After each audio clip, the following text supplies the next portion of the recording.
Scotty Lopez. We've got Nacy here. How are we all doing, gentlemen? Doing good, doing absolutely fantastic.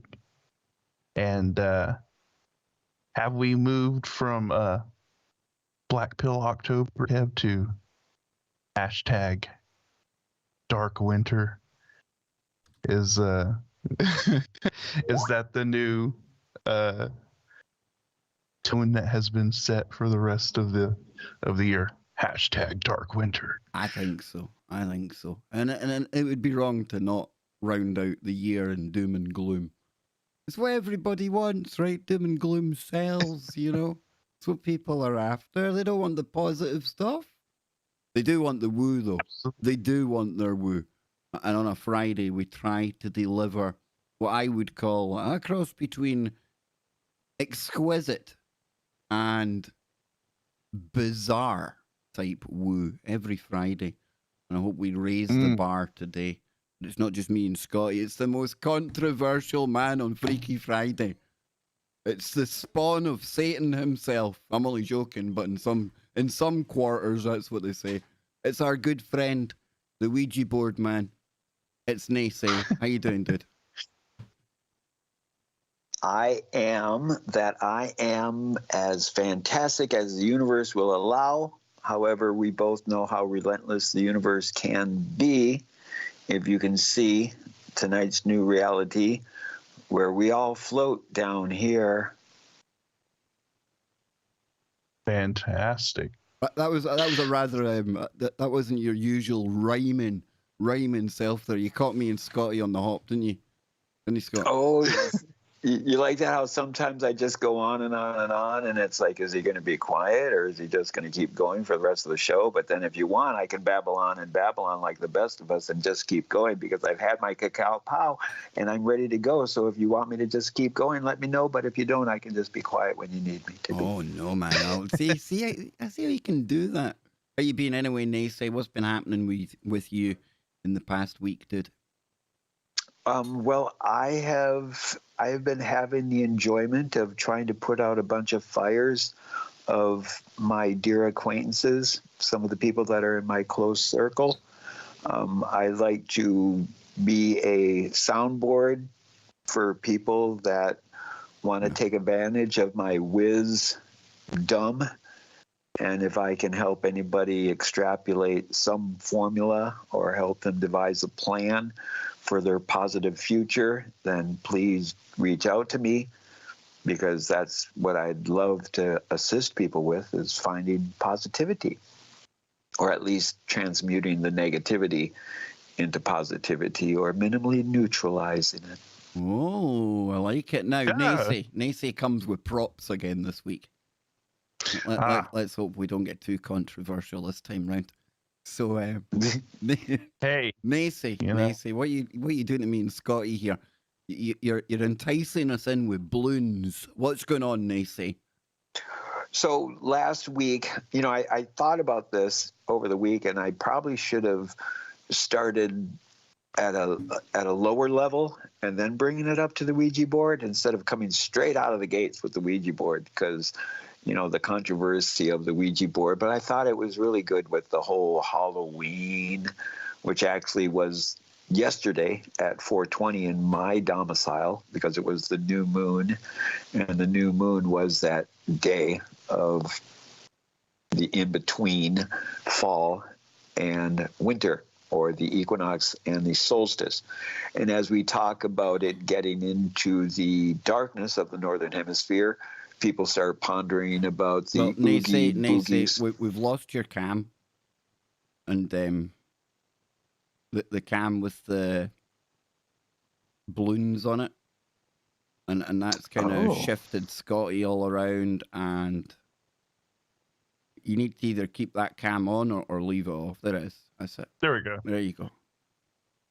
I didn't even touch it. Well, I would imagine. Ooh, it already started. Or something. Did it already start? But anyway, back to the balloons. So I'm thinking about, if there is entities out there on the realms of ghosties or whatever they may or may not be, they would be able to manipulate something as simple as helium balloons. And so I had my daughter assist me and get 3 balloons. All I know is their colors: purple, orange, and green. I have no idea what order they are in. And unfortunately, they are mylar balloons in the shape of a star. I had nothing to do with that, so please don't lump me into that whole thing of a star is really a pentagon, and a pentagon is really a pentagram, and a So, yeah, it just was what came up in the whole cards of things. So I was thinking tonight during the show that we as a collective can either try to manipulate the balloons and having them spin or touch each other or move to the left or move to the right. And maybe around the top of the hours or coming back after the breaks, we can focus our intentions and see how collectively we can manipulate the fields, because I do believe in that ability. And once we focus our intent, then, you know, the possibilities are endless. But we need to realize this potential of our energy, our power, our essence, our soul, that we can do these things. So just a little tool, seeing if we can focus. You see, this is Very- I don't know, because me and Scott have got good Jedi skills, so we can disturb the Force. Disturb the Force, Scott. Do it. Come on, man. It's a good experiment. Although I don't know how controversial, Kev, this I just don't think it's controversial enough, to be honest with you, Scott. This balloon witchcraft, if you will, is Ooh, witchcraft. Balloonomancy. It's balloonomancy. balloonomancy. Yeah. The ancient art of balloonomancy, started This by is the master demon, Coco the Clown. Forbidden knowledge they don't want you to know about. I tell you one thing. About those balloons. I suspect they're full of hot air, Scott. Boom, boom. See, now you're reading between the lines, because as I look at the 3 balloons and I look at the 3 entities on the Liar, you're looking phone- at nothing. You told us you're blind. See, he's been lying all this time, Scott. It's been a ruse. It's been a ruse. Well, let me clarify. I'm sorry. I was generalizing. I may be 2-eye blind, but I feel I am 3rd eye sighted. I was going to say it's got to be a 3rd eye opened or something coming here. I like it. Yeah, Nah, we're just exactly. having a laugh. We're having a joke. This is probably not going to be as controversial as last week's show, right enough. Who knew? Who knew? But there's only one thing. The scientist in me, you know, everyone loves scientists nowadays. The scientist in me is saying it's not a very controlled experiment. However, for the purposes of Freaky Friday and YouTube, it's about as good as we're going to get, right? Is anything on Freaky Friday controlled? It's usually just You'll give away the secrets, Scott. You got marching orders from Beelzebub. Well, I'm trying to reach out into the ether and gather the color of the middle balloon. And so maybe after you do a shout out to the Wookiee cave. I actually thought you would never ask. That's a good way of me covering for I had forgot, right? So then after we do the shout out, if everybody can focus on the color of the middle balloon. So all I know about the balloons is that it's orange, green, and purple. But I don't know what orders they were put in. So if everybody can maybe focus on the middle color, see if I can pull that out of the ethos, and I'll let you know after the Wookiee shout out. We're going to delay the Wookiee shout out till after the break. I think because we're still at the earlier time over here in the UK at 11 p.m. It's the one time of the year where technically I actually get to participate in a Freaky Friday. Little secret, it's usually after midnight in the UK, so technically it's a supernatural Saturday for me. But hey, let's not split hairs over days and time zones and things like that. But I want everyone out there, Yeah. whether you're on the TFR website, big shout to everyone over there. And a big thank you to Chris and Cherie Geo, who have been working like Trojans this week, trying to get us back up and running. And as always, we come back better and stronger. Yes, indeed. So a big shout out to them for their time. And for everyone on YouTube, and the 2 brave souls over on Twitch, hit that share button, hit that like button. There's going to be lots of woo. Definitely going to be lots of laughter. And I've found some new sources for our Freaky Friday woo, Mr. Lopez. Real good ghosty type stories. That's it's good whenever we stumble upon a good source of woo, you know, that Especially you when it's can. natural and organic the way this one came to me. It was like, Yeah. it was good, dude. It was good. I'm quite impressed with it. We'll see how it goes as the show progresses, though. Yeah, indeed. Always down for some. I think, especially being that it's been this time of year and we're just coming off of Halloween and stuff. I'm still feeling the whole supernatural, haunting, ghost sort of vibe of woo. So that's a good But sight. people that are you still stumbled dressed up in across. Glasgow. People are still dressed up. We've got people Mm-mm. dressed up as trees. We had an iceberg arriving in Glasgow earlier on today. I'm Wow. assuredly informed. Not that it needs to get any colder over here, but I'm shocked, I'm horrified, and I'm disgusted.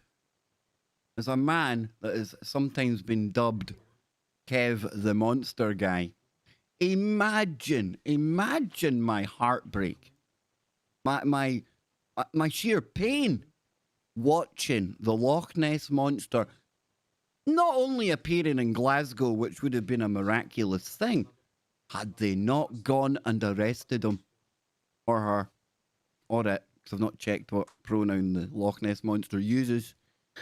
But yes, Police Force Scotland are bravest out there. They only went and arrested an inflatable Loch Ness Monster. Because I mean, what's more dangerous than a floating Loch Ness Monster? Yes. 3-star balloons. Wow. Yeah.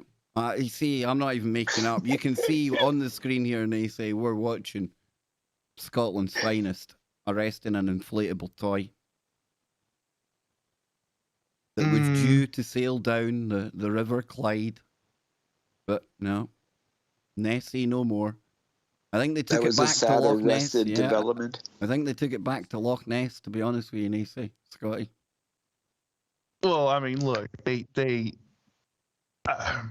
look at the threat that it was posing. Absolutely. Man. Absolutely. I mean, Anti-terror Was- police around the world have all been informed to keep an eye open for the inflatable Do they have all Nessie. 3 genders there to arrest Nessie? Like I said earlier on, we shouldn't get into the wonderland of that game in Scotland, and you can probably get the jail for even laughing about it.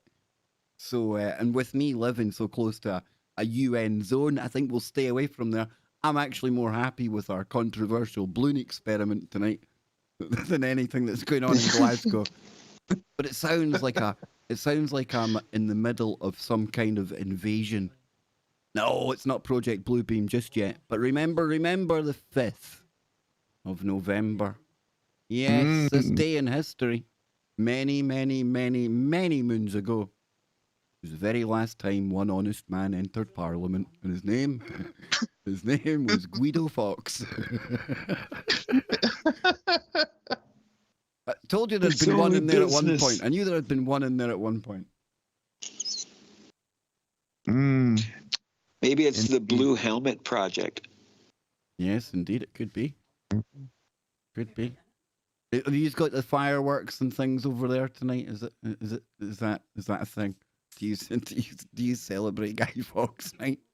Probably not. no, not really. No. Didn't think so. No. We've But got big bonfires and fireworks going off. Hey. It's a bit like your 4th of July, I suppose. Maybe Only you maybe they need succeeded. to. Only you succeeded, and well, you know, it went for us, right? It's more of a commemoration than a celebration, you know. I did enjoy the movie that I did enjoy the movie that came from the Legend of Guy Fawkes. Did you? V for Vendetta, Yeah, not bad, not bad, not bad. Been a while which I since I've think we watched could that, but probably find the relevancy. perhaps within algorithmic restraints, perhaps. Yes, indeed. I'll need to get you guys over here for one of our very special bonfire nights. Not all it's cracked up to be, but it sounds good. Maybe it needs to be something that needs to be exported to America as opposed to us Well, you've exporting absolutely broken our Halloween. I mean, I hear people in Scotland Yeah. talking about getting pumpkins. What? What? Pumpkins? In Scotland? It's turnips, man. We use turnips, Swedes, whatever you want to call them. You know? I'm like turnips. Only I'd a love to real be at man one of can. your- A real man carves out a turnip. An American just scoops out a pumpkin. You see, real men. I'd love to be part of your bonfire ceremonies, but I'm afraid that they would tie me to a post before. Well, that is actually part of the gig. We have our Guy Fawkes that we put on top the bonfire. And when I was a young lad, used to go around and people would give you bits here and there, and you'd make the dummy for the fire. And it used to be a right community type thing because it was like up in Fort Augustus, back and beyond. It'd be one of the highlights of the year, standing around a fire. I know. There weren't many PlayStations back then. It was like the good old days, right? You met people, and maybe a bit of a marshmallow on the fire, fireworks going off, and yeah. Well, that was his demise in the end of it all. Wasn't he consumed by fire in the end of it all? I don't know. I wasn't there. I wasn't there, so I wouldn't like to hazard a guess. Who knows? Exactly. I see that caught you off guard there, Nacy, didn't it? See? Well, I'm trying to recollect, but my only knowledge of Guy Fawkes was from the V for Vendetta movie, and if I remember from past shows hearing about it, he was a patsy more or less for a false flag. Oh dear Lord! I can't recall. Can you fill me in? Well, according to the film, he used a train. So back in the day when I think Guy Fawkes was kicking about, I don't think there was many trains on the go. But yeah, I think he was. I think he did meet a warm passing, shall we say? Yeah. Yeah. So Nacy, new moons. What's happening, dude? You were telling me it's new moons. Is it today? Is it tomorrow? What's happening there, man? Yesterday was, well, it all depends on where you are located on the sphere of things, or if you're all caught up in sphere, that the new moon, according to where I'm at, was at 4:17 yesterday early evening. The balloons are moving. The balloons are moving. What they're Ooh. moving. Yeah. Are they, any of them touching each They've other? all been touching from the start. They're very touchy-feely. Oh, I hope they're asking permission. I would say or it at least signing waivers. Looks to me like it could be a class 2 type entity. Or it could just be hot air flow in the house. There you go. Mm-hmm. That's my I do hear scientific guess. I do hear the heater running, so of course we can think of airflow and hot air rising. Yeah. So that's going to be some of the manipulation. You see, look at that. You see, this makes us genuine balloonologists, because we could have easily faked people up there. We could have told people there was a hidden hand doing all of that. You know, we don't roll like that, Scotty. We let everybody know that there are natural variables at play here. So we will be cynical I'm the resident skeptic. Don't you worry about that. So yes, the Right. new moon, Nacy. What do we need to know about it? Well, if we look at the beginning of the year, the beginning of the cycle, depending on when you denote this occurrence to be, me as an Anishinaabe, ours is at the equinox. And the new moon happened really close to the actual date of the equinox. So that being the case, then I'm going to suspect that the winter solstice is going to be happening very close to the next new moon. However, as we've brought up before, well, I've brought up many times, our lunar month has changed from 28 days to a fluctuation between 28 days and 30 days, which still is troubling me because I have not found out who the overall authority is of the denotation on the calendars, because the calendar's already made. And if you look at people's calendars, if you have them at home, let us know in the chat room if it says on your calendar the new moon was yesterday. Because if there's an authority out there that says this is when you put in the new moon and this is when you put in the full moon, then that means they know in advance. And so how could they have known in advance that the moon calendar date or number of days has changed from 28 to 30 in the last 2 years? That's my biggest question on it. But did we not bring up a cycle before? And I'll get Scotty here because I don't know if you can remember or not.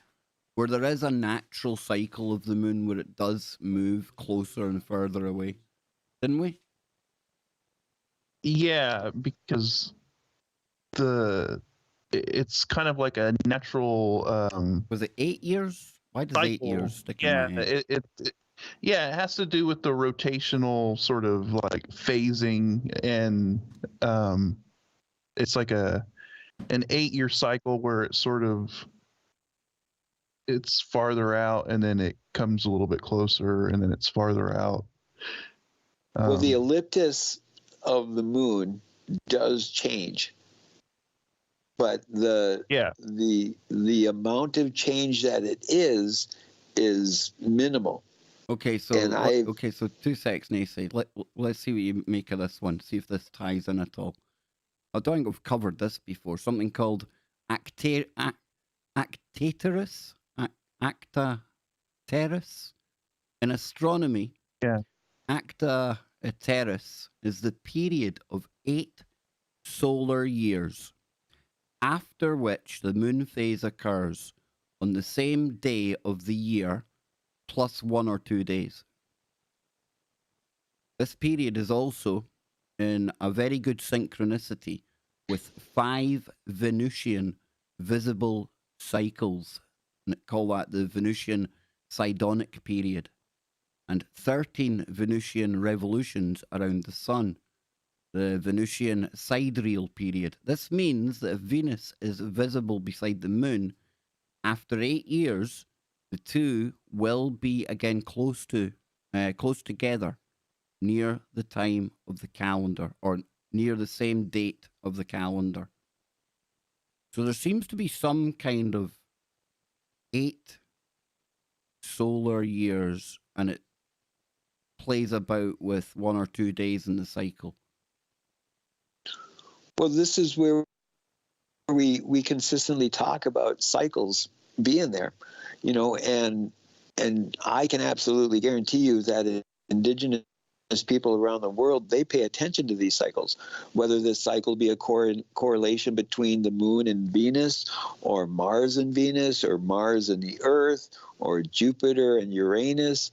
They're paying attention because that at one moment was the ultimate calendar that we utilized. It says here, to back you up, dude, it says in astronomy, an octa eteris is the period of 8 solar years, blah, blah, blah.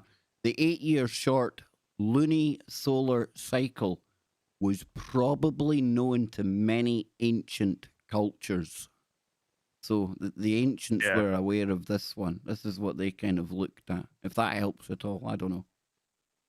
Well, and then this is where it goes, where if you know history, if you can go back enough, like the Farmer's Almanac, if you can go back 6,000 years of the Earth's cycle, you We'll would be be able to back find in out what's 3 going to happen minutes. after the break. Yes, indeed, folks. Don't go anywhere. We will be right back. There we go. There we go. Now let me shove on some music and we will be back in 3 minutes, folks. It gives us hosts here a chance to get a little cup of coffee, reset the brain, reset the woo, and then we will get right back into it. I hope you're all enjoying this so far. Let me just find the freaky tunes. There they go. They're hiding in a different place. And where are we now? What one will we have? We'll try that one. We'll see. There we go. We'll be right back, folks. Don't go anywhere.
Freaky Friday, November 5th, 2021.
Just like that, we are back, ladies and gentlemen. Thank you for tuning in to today's, remember, the 5th of November, Freaky Friday.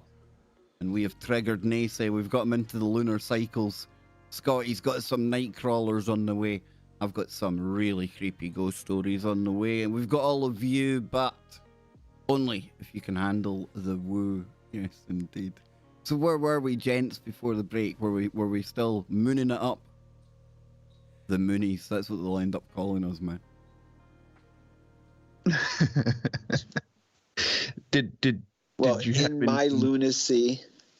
Oh, go ahead, Scotty. No, I was about to say, Nacy, did you have anything to add to your lunar woo action?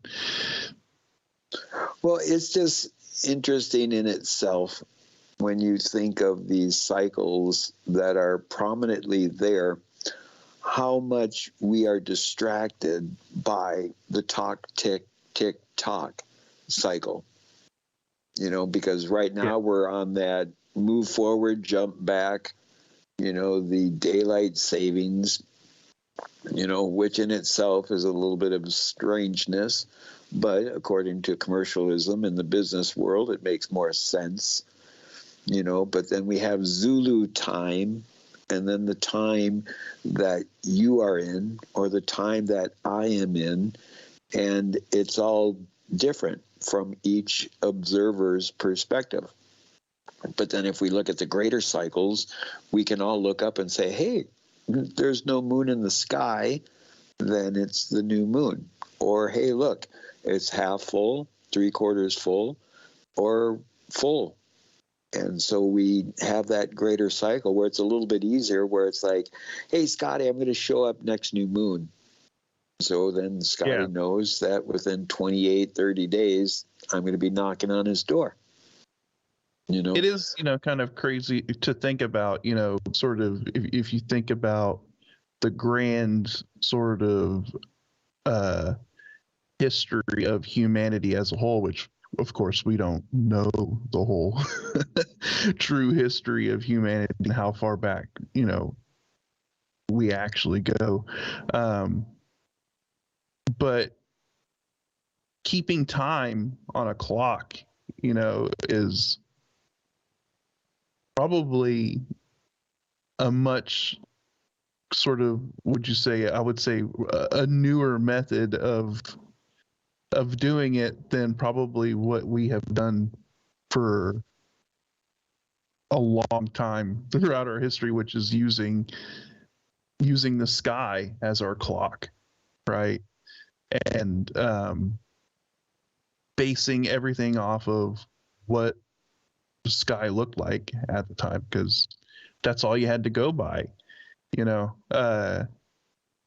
you had to pay attention to all the alignments and what everything looked like in the sky, and you memorized all those stars, all those locations and everything, because they weren't keeping time on a clock. That wasn't a concept that was even developed, you know.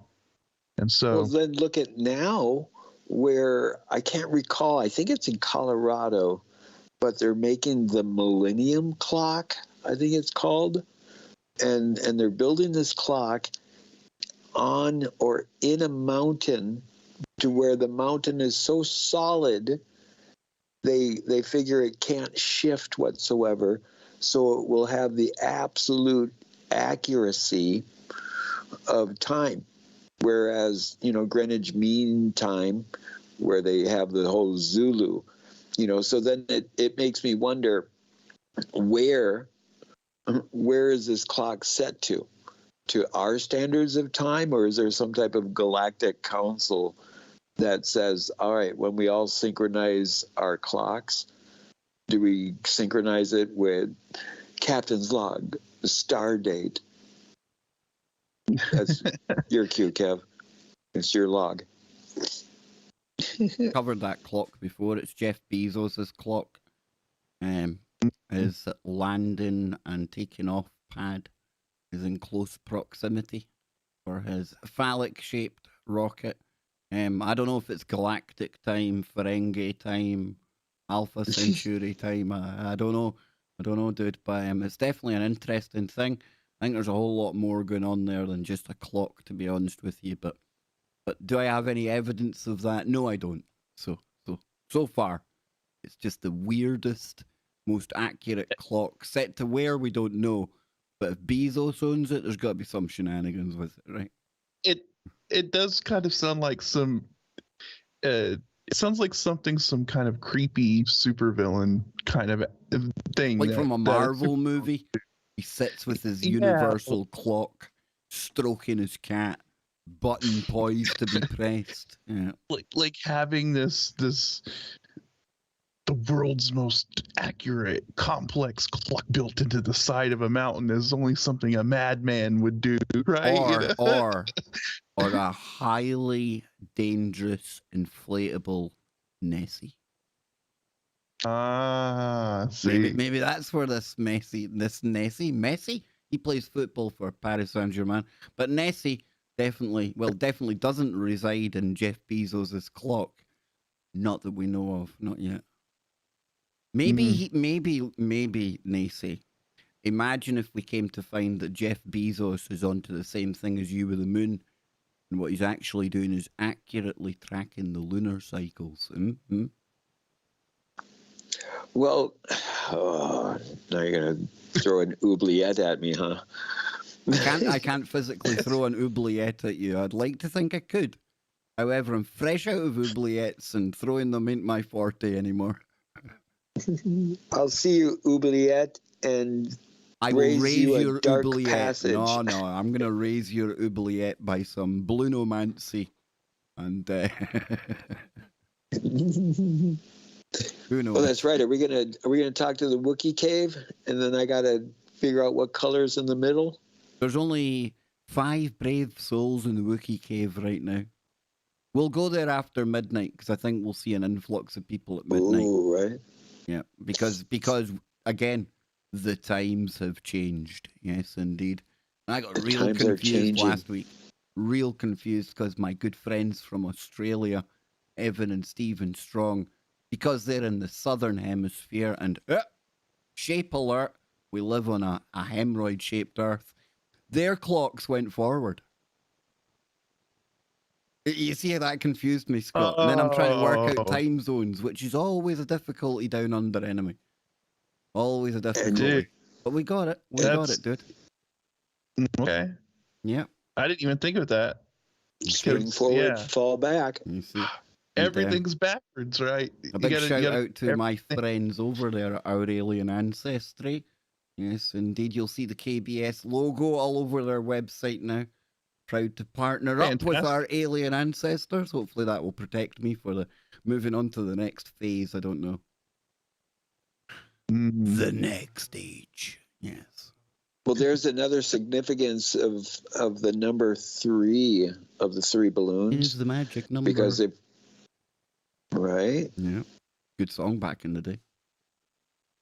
But so if we think of what I deem it the Holy Trinity, positive, neutral, and negative, so is this 3. So we're one end of the spectrum. If you think of it as like a spear or a circle, you have the positive, and on the opposite side you got the negative, and in the center you have the neutral. And it's that constant. Switzerland are in the middle. They're always neutral. Yep. There you go. Well, then if that's true, then Switzerland's color.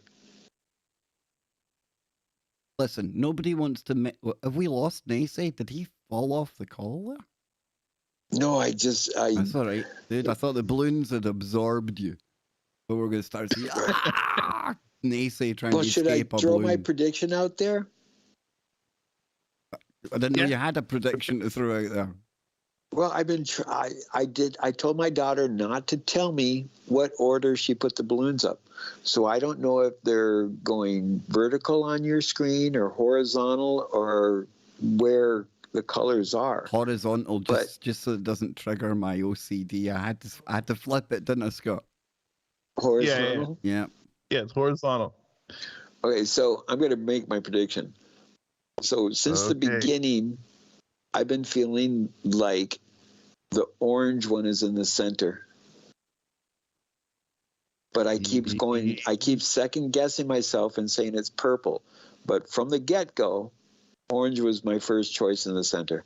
Yeah. Was I right or You wrong? see, I can't take this seriously. You admitted to us earlier on. You only pretend to be blind. Ah, I'm only joking. See, I'm only joking, man. No, you're correct, Nathan. You're correct. Orange was in Okay. the center. Okay, so then if it's horizontal, purple is on the right side and green is on the left. Not far wrong there. Not far wrong there. Yeah. Fantastic. Did I get Depends how that? you look at it. If you're down under, it would be the other way, right? It's all upside Right, down well, under there. that's Luna and Donnie are that- hanging on a tree watching us upside down and things, you know? well, this goes where where we talk about being really skeptic about it. So like if we say the middle orange balloon that we want it to spin and the other one's not to spin. So what about the individuals that are out there with the intent saying, no, don't spin, don't spin? So does that cancel each other out? And is it almost like a voting situation that if there's more people, if there's one more person than the other side, then it's going to spin? Or is it that constant battle where Dude, you need one to write side... a book. You need to write the first book of Blunomancy. You do, man. I'm telling you, there's something to it. This is getting all kind of like if it's going clockwise and if there's more up votes than down votes. And I'm staring at these Although- buggers, Nathan. I'm staring at them, but nothing yet.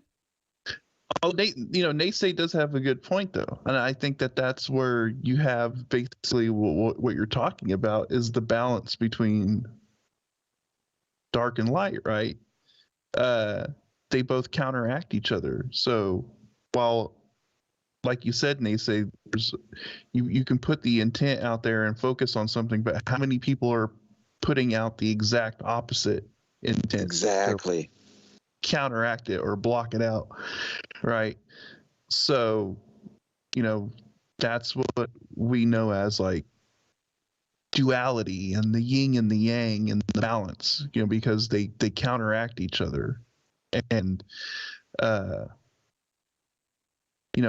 if you can get more people to put out the intent of one side, then it's going to have a more of an effect, but if you're constantly putting out like a negative or a dark sort of vibe, then that's what's going to kind of overpower, So you're right. It just, I think they counteract each other. So.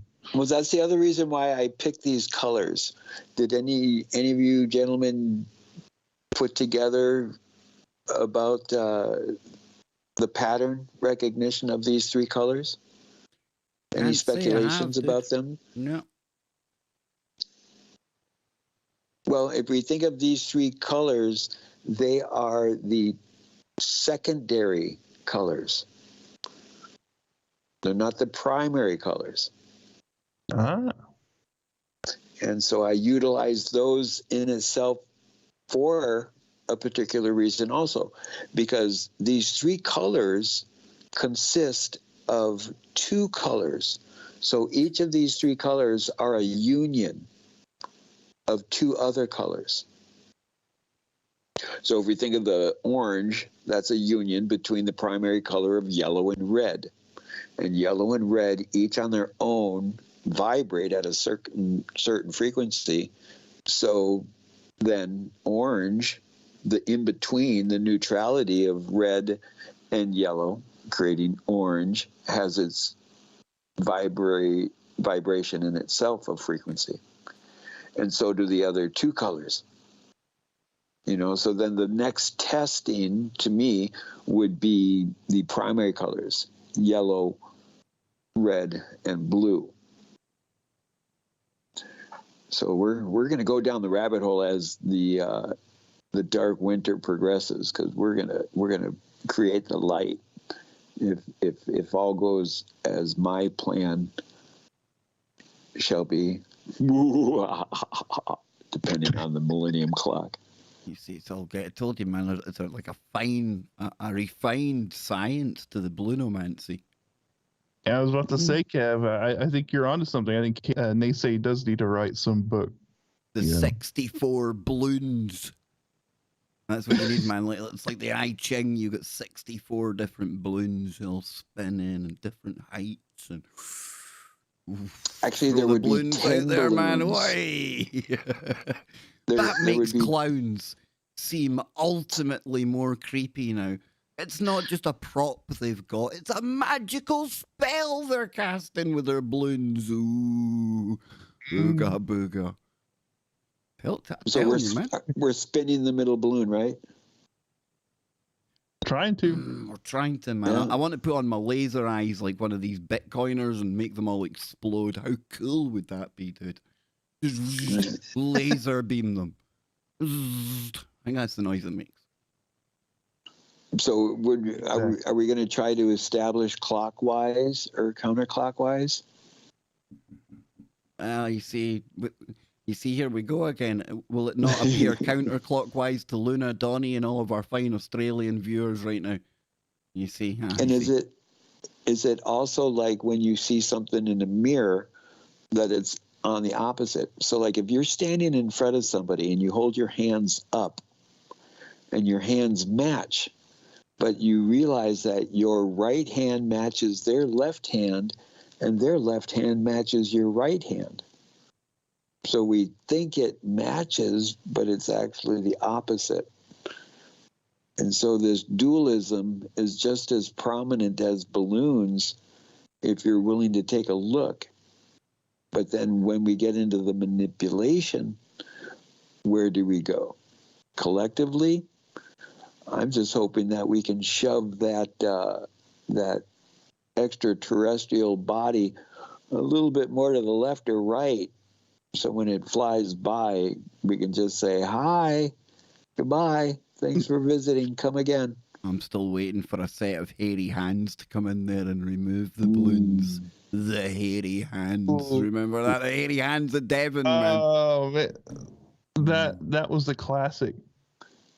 And mine was the glowing green hands. Oh, wow, man. Ectoplasm hands. That's never good for you. Never good, man. Oh, you got to watch out for that kind of shenanigans. Scotty, how about while we're waiting for these balloons to do their thing, if they do their thing, how about a night crawler, dude? Like, before you even get into that, like Naysay, that name, a night crawler, doesn't that just like stir up the ooga boogas in you?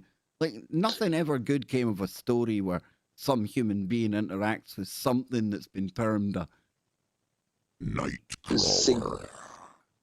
Synchronicities, irony. My daughters, since I lost my sight and I couldn't read to them to go to bed anymore, I've been making up a story called Regal and the Unicorn Quest, where it was a prince and his protector and confidant took off to find the unicorn to question it about love. And on their adventure, they came to a little village that was under attack by what they deemed the night crawlers. Dude, if you throw a mermaid in there, I think you should write that book. And, well, I had to put a dragon in for my oldest. She wanted a dragon in it. So now there's a dragon in it. But the night crawlers, you know, as the book progresses, you find out that the village was under the spell of a sorcerer. And the sorcerer were collecting people because he was angry at the village because the village's prettiest woman wouldn't be his. And so he cursed the village. And he started collecting villagers, and he cast a spell on them where they would shrink in size. So their legs and their torso would shrink to the point of where their arms would be dragging on the floor. And they would turn into these like black little smushed humans. I think they should run about on their hands and arms then. How creepy would that be? Yeah, they did. They kind of walked, kind of like apes or baboons. That's some like Resident Evil type bad guy you meet in the very final level that we're going on there. That sounds utterly terrifying. Where did you come up with that, Nacy? Where did that come from? Well, the exciting part is when the prince and the owl and Regal have to combat the sorcerer. Scott, is it just me that's thinking of William Regal, the wrestler guy right now? I can see William Regal on his quest, man. Back in the day, you know. But the thing that's interesting about Regal was bestowed by a necklace from his mother that was a unicorn. How about we spend a bit extra cash and we go from Regal to not quite Seagull, but Seagal? We could have Seagal starring in this movie, man. He could. Wow. Oh, maybe he could be the evil sorcerer, or he could be the. He's the guy with the clock. He owns the clock. You've got to get the Millennium Clock in there. Yeah. He'll be the guy who goes crazy in the clock tower. This could be a good Shout book. out to Texas. All joking aside, brainstorming session here. This could be a good book, boys. I'm thinking of a franchise. We could sell the movie rights. You know, I'm telling you, man. If there is any book companies out there listening, I have for this Regal and the Unicorn Quest, I have 72 hours recorded of me telling my girls this story. Regal and the Unicorn Quest sounds like it's like the stable part of a curriculum aimed at wokeness. I don't know. I just feel. I don't know, man. I don't know. We need to the gender unwokify of the the title. dragon is never revealed. See? See? There you go. So, anywho, we're going to have to make do with the second best Nightcrawler. However, by the looks of this, Scotty, rapidly becoming one of the popular strange creatures. Is that really the name to use? Popular? Makes it sound like people are buying tickets to go and see this thing, which I don't think would be happening if it was appearing at a town near anywhere, or even Fresno. Popular monster. Yeah.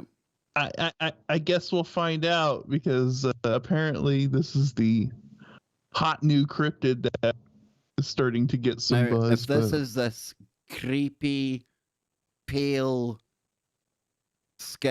rake type entity, I'm telling you, dude, I ain't going anywhere near Fresno. Didn't have any plans to anyway, but just saying, I ain't going anywhere near there. Yeah, I don't know. We'll see what this is all about. If this is a desperate grab at getting a little tourism to Fresno, or you see now that the Loch Ness monster's been locked up and incarcerated, they're all wanting the limelight now, isn't they? They're all going to be coming out of the woodwork now, eh? Pesky cryptids. Yeah, so let's see what's going on with this. It says, with the amount of tourism dollars the Loch Ness monster, Bigfoot, Mothman, other cryptids, and extraterrestrials bring to the areas they allegedly roam or have been reportedly seen, it's not hard to see why other cities are interested in cracking into the strange creature market. It's becoming a booming business. Yeah, it's like town councils everywhere. Like every Friday, they have like let's pick a local cryptid to improve the economy. Power meeting, right? Exactly. Yeah. And they're going around meeting with the local townsfolk. Have you seen anything weird? Is there something we can work with? I was thinking a sea creature, but we just seen Nessie getting locked up. So let's go to plan B. Get the Nightcrawler out, man. Exactly. It says, however, it's tough to break into the top tier of tourist or conference attracting cryptids and aliens. It helps if they're scary, but not killers. Show up regularly and are somewhat believable. The Fresno Nightcrawler falls short in all three categories, but that hasn't stopped the local newspaper from promoting it in hopes it could become Mothman 2.0. Make Fresno a junior Roswell. Now, you see, they're mixing up their woo locations there. Surely, after comparing it to Mothman, they should have said Fresno will become the next Point Pleasant, right? See? Yeah, indeed. They haven't been in this cryptid game long enough like us boys, you see. Yeah, exactly. So, it's up there with the Chupacabra, the Mothman, and Bigfoot. It's very niche. It seems to be bigger outside of Fresno than inside. there's like a dictionary of different cryptids or strange creatures. Like there's Bigfoot and the Chupacabra. There's never been this before. And no one has ever really been able to determine what it is. Now, we're on the break, So Scotty. We're on the break. So, okay. yeah, we're on the break. So pause it there. But can I ask you a quick question? Who Mm-hmm. cancelled the Chupacabra? Man, like, when I first got into all this woo, like, YouTube back in the day, be full of, like, alleged Chupacabra sightings, stories. But it just, over the years, it's kind of just, like, dwindled away. Who knew? Who knew? We're on the break. We need Yes. to yeah. I think the Yeah, dog we need to catcher make got him all. Chupacabra great again. Yeah, we'll be back after these short messages, ladies and gentlemen. More Nightcrawlers and more woo that you could throw a cat at on the way right here on Freaky Friday. Don't go anywhere. Yes, indeedy. But no, it's an observation I have made, boys. The Chupacabra has almost been left behind. Yes, and hang on now. There we go. There we go. There's the balloons back. Now let me head on over to YouTube. Big shout out to all the people over there. I'm just gonna say the names I see first up here. We got Like, Jason. comment, subscribe. Yes, we've got Jason First Paranormal. Almost back in the realms of going ghost hunting. Great videos lately, Jason, and I believe you were listed in one of the top new videos or top new channels on YouTube. Maybe over Tell him on to come Twitter. and visit my Yeah. ghost. We have got back. I'm telling you, I was panicking during the week there. We had lost sight of ZX81. There was rumors floating around on Reddit somewhere, maybe in another dimension, that the hairy hands had got him. I said, nah, can't be that, can't be that. And then we thought maybe he had been swallowed by Nace's Ouija board from last week. But he's back, he's here. He hasn't been swapped out for the ZX81 robotic organic robotoid. You see, I always get my robots and my organs mixed up. It's one of those things. But yeah, long story short, the disco guy's back. If you want to get into disco, see ZX81. Rick Anderson, good to see you, sir. Nothing as it seems. We have got Mr. Gianluca Vialli. Great footballer, sir. Great footballer. If only you'd come to Chelsea earlier on in your career. What can I say? Who knew we would have Vialli watching the show? Marty, good to see you. We've got Tessa, Jules. I seen Lunar earlier. We've got Faith. We've got the Streamlabs bot. We've got Malaya. Good to see you. Samerson. Yep, good to see you. Jimmy Jeans is kicking about in there as well. The man that says sarcophagi. I was just I about was to up say late with Jimmy last night. sarcophagi. Yeah. Were you on with Jimmy last night? Yeah, I caught the last end of his show. They went in a little after hours. It was a pretty interesting conversation. I always enjoy that opportunity. Thanks, Jimmy. Yes, indeed. Nice. Indeed. So what you got planned for the weekend? Anything coming up, Scotty boy? Well, just gonna try to see if I can work out some of these weird little audio issues I've been getting with my microphone. Yeah, you lately. and Dr. McCairn have had the same issue. I don't know what's going on there, man. Yeah, I think I'm gonna have to mess around with some Rewire. cords, maybe rewire some things, but I think we'll Well, get it before fixed. I forget, so. next Saturday on KBS Extra, I'm going to be joined by a first-time guest. Truth Seekers is going to be on the Kev Baker Show Extra. That's Stephen Cambion next week, and that's at 5 p.m. on the West Coast, 8 p.m. on the East Coast, and 1 a.m. in the UK. We're going to be talking about the state, or this state, of ufology.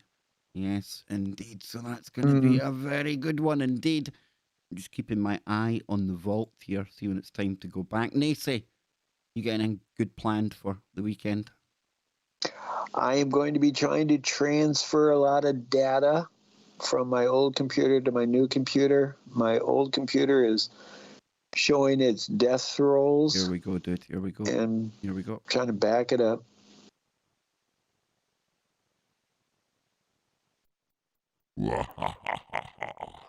Yes, we are back. It is time for hour number 2 on this week's Freaky Friday. And don't forget, on a Friday on TFRlive.com, we really dial in the supernatural, because coming up right after Freaky Friday, we've got you covered. Or should I say, Brett and Don Longbeard has got you covered on the Paranormal Portal. So join Brent Thomas and Don right after Freaky Friday. And those guys have been knocking out the park lately. We absolutely need another Friday the 13th to come along sometime soon, so we can have our 5-hour extravaganza, boys. Oh man, it's always fantastic when we're able to team up with Brent and Don and do 5 hours of just I mean, you want to talk about going into a woo deep dive.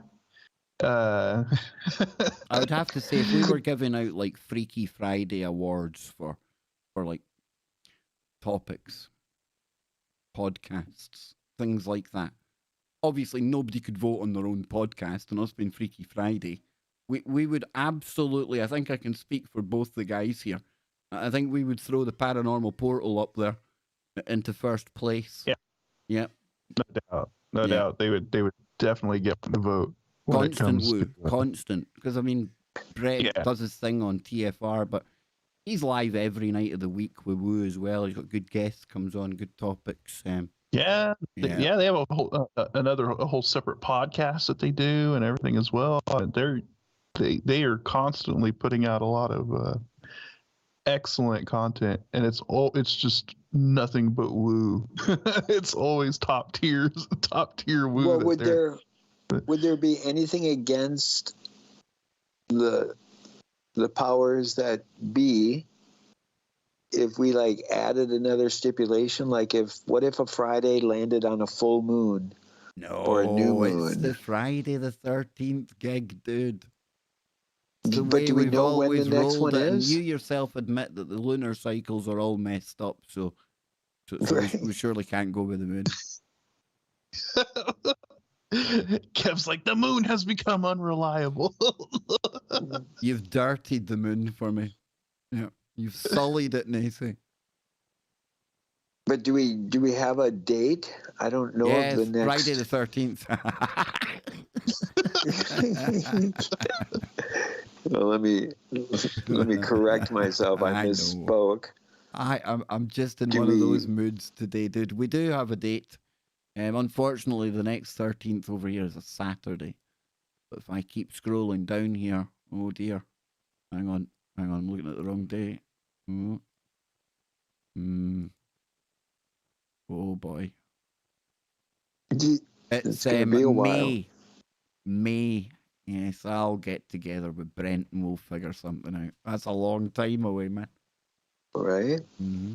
Yeah. Well, that's, and I only bring up that parameter because it's so enjoyable. Because it goes incredibly fast. The first one that I was able to be part of. Though. It's the scarcity of them that makes them so stand out. That's what I think, anyway. Agree. Yeah. Yeah. Indeed. Yeah. Well, shall we get back to the Fresno Nightcrawler? Holy shamoly, look at the state of these things. Now, Nacy, I'm looking at a picture here of, it's hard to tell, it's hard to say what the height of things are, but this thing looks pretty big and it ain't crawling. It looks like it stands tall, Scott Lopez. The one at the back looks like a child, a younger crawler. Even creepier, man. Yeah.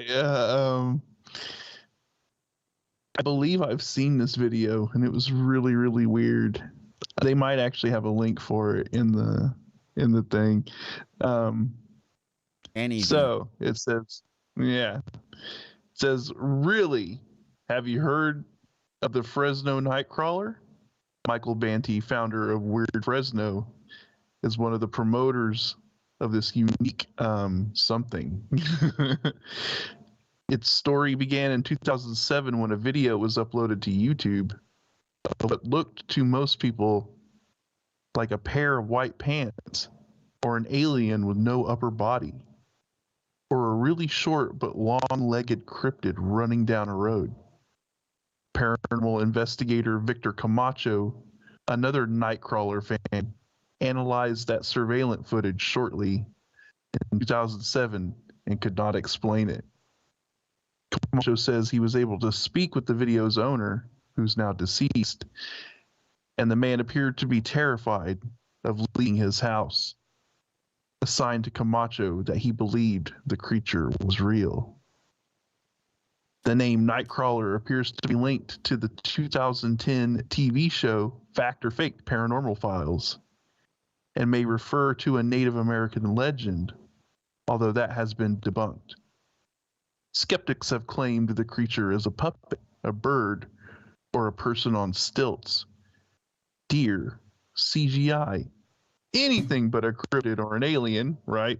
As all skeptics will find any, other explanation. They gain support from the fact that it was only seen once in Fresno. Another sighting came from Yosemite National Park on another video with two beings, and one that sounds similar was reported in Poland that hasn't stopped people from trying to cash in on what is now called the Fresno Nightcrawler. A lot of that merchandise can be found on Etsy, where artists sell Fresno Nightcrawler shirts, pins, paintings, pillows, stickers, patches, and Christmas ornaments. Gotta get your Fresno Nightcrawler. They've got the cryptid Christmas grift going, man. They're in, man. They're on it. Yeah. Nightcrawler swag. You know, though, every time you swag. say that, right? I know he wasn't referred to as the Nightcrawler, but the Night Stalker, Richard Ramirez. That Ooh. absolutely heinously creepy, evil so-and-so that was doing bad things back in the day. I think it was California, right? He was breaking in there, right? Yeah. Yeah.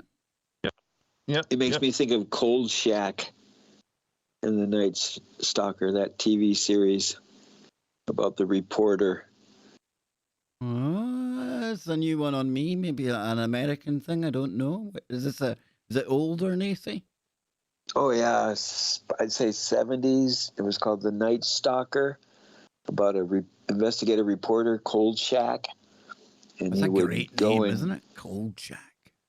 Yeah, and Do he'd you reckon go he would out have had and a good fight with investigate the Longshanks paranormal. over here in the UK? Cold Shack versus Longshanks. I'm telling you, man. I'm telling you. Yeah. There'd be shenanigans. We love shenanigans. Where shenanigans occur, Freaky Friday thrives. There you go. Indeed. Never gonna Back be to Fresno. a really catchy slogan for the show. We don't have the Fresno grift going on here. No. Hey, Fresno, they need to find something with tourism, and if it involves some sort of pale, sort of cryptid creature. So is some backward heathen from over in the Middle Ages in Europe over here, Fresno, is it lacking a tourist attraction? What kind of place are we talking here? Where are we even talking? We're talking California. Okay, and, okay. So not a lack of creepy things there. I mean, California is a big state, so there's a lot of creepy stuff that can happen, especially out in the forests and things like that. So, I don't know if that's going to get tourism to go to Fresno, though. I mean, Fresno's not like top of my list when I'm thinking about going somewhere. So, but I don't know. I think it's probably based on something real, though. I'm sure like the original footage and everything is, because I remember seeing that footage and going, "Whoa, that's something strange is going on with this thing." And so, Wasn't that Dr. Seuss and the whole thing about the pants that animated themselves? Was that out of Fresno? with Dr. Seuss from Fresno? Don't know, dude. I have no idea. See the white pants, watch them dance. No body there, so should we care?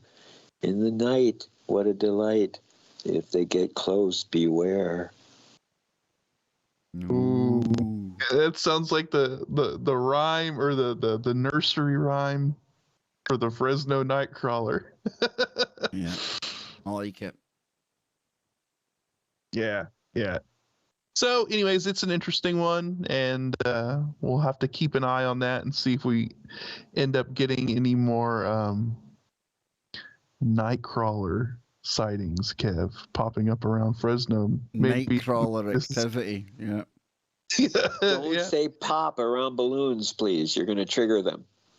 The Fresno Nightcrawler, eh? Who knew? Who knew? Yeah. They're going to have to try harder if they want to make it onto many cryptid hunters' bucket list, though. Not impressed with this so far. Yeah, come on, Fresno, step up your game. Have something crawling along on hands and heads going back to front and ectoplasm. Hey, you know, the cryptid market is a competitive world. You need to, if you're gonna jump into that game, you got to be bringing the big guns to the table. DJ Bison Ooh, donated thank you. £2 through Super Chat. Midnight I turned 41. Rave on. Big love from Bison. Oh, dude, I wish there was a button where we could donate you £2. It's your birthday, man. Hats off, dude. Another successful journey around our local star. May you have many, many, many other fine laps to look forward to, brother. Thank you, DJ. Wow, 41. Oh, to be 41 again. I'm only 45, Happy but it'll birth still be recognition anything's an date. improvement, right? You know? To you, happy birth recognition date. To you. You gotta finish it now, man. You gotta finish it, dude. I gave you like center Happy stage. birth recognition date, DJ. Happy birth recognition date to you. There we go. And many more. There we go, man. There we go. Yep. Yeah, happy birthday, but he DJ. only did the £2. If he would have done the 1999, he would have got about 4 more verses. Oh, yeah, you got to pay for your song. Dang, dude, you've got the Fresno grift happening right there. Now, they say it mentioned briefly in this story somewhere that they thought that this might have been attached to a Native American legend, although that seems it's been debunked. Anything come to mind to you, Nacy? All pale, all white, kind of tall beings. Anything that from Native American lore that you can think of? Well, the one thing that I can share with the audience, we usually don't start talking about these entities beyond the norm until the winter snow starts settling on the ground. And so I am in the proceeds of gathering up some woo from the native world of these different creatures of my ancestors to share with the audience. And I can't confirm or deny that might be a Renzo in some slides. But we'll see what happens. But, there is an abundance of these extra normal or abnormal entities throughout the whole Paleo-American world. And some of them are good and some of them are bad. So I would have to Fresno. See, the challenge with California, they estimated that there was over 600 different tribes alone up and down the west coast of North America. And they all had their own languages, their own ceremonies, their own rituals. And so they would have their own customs. But semantics would be different labels for the same entity, whether it's called the Nightcrawler or the Wiggy Biggy Bomb Bomb, which isn't something that I know of, but maybe, like the Bigfoot, how there's so many different names for the Bigfoot around the world. Same goes with these other entities where we would describe the characteristics and then somebody would be like, oh yeah, that's like Bob or that's like Greg, but they're the same exact person, but from a different perspective. Interesting. I'm trying to think if we've got anything over here that would come close to Nightcrawler. Possibly. Nothing springs to mind. We're more renowned for the type of like big cat cryptids, the occasional wild man, as they're referred to over here in the UK. And I only found that out a couple of years ago, thanks to Charmaine Fraser, I think her name was. She came on the show. Scottish researcher into the Bigfoot. Any Nightcrawler type things near you, Scotty? Being close to Stull, I would imagine it's like a thoroughfare for these things. It's like a hub, right? The Nightcrawlers just flood out of the portal every. Yeah, they're bad. They're worst at the middle of May, Kev. That seems to be when they're on the move most, Unless you're doing some fishing. Yeah. Get a couple good Nightcrawlers. No, I mean, I still kind of think maybe the Nightcrawler thing can probably be lumped in with like the Rake and the Pale sort of whatever sort of you want to classify that whole genre of cryptids. Just the pale ones, I guess we could call them. Yeah, I think it's probably kind of in that realm of things. So yeah, but no, we don't have anything that I would say we could specifically call a Nightcrawler, anything like that. I think Chicago really need. They're missing a turn here, really. I mean, they've got the whole Mothman type flap going on. They've got the mayor that looks like it could be the offspring of a Mothman or a Mothman, to be more honest with you. But latest update on the O'Hare multiple sightings of the Mothman thing going on that Lon Strickler has been talking about, has been researching, and allegedly been in contact with these entities.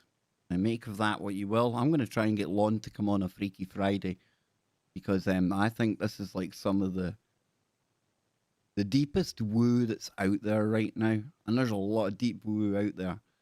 Get a load of this, guys. Former airline executive. Law enforcement needs to warn the public about the O'Hare Mothman. Now, if you haven't been following the story, we had a spate of Mothman type sightings in Chicago, Illinois around 2017. We covered it briefly at the time, guys, Scotty in particular.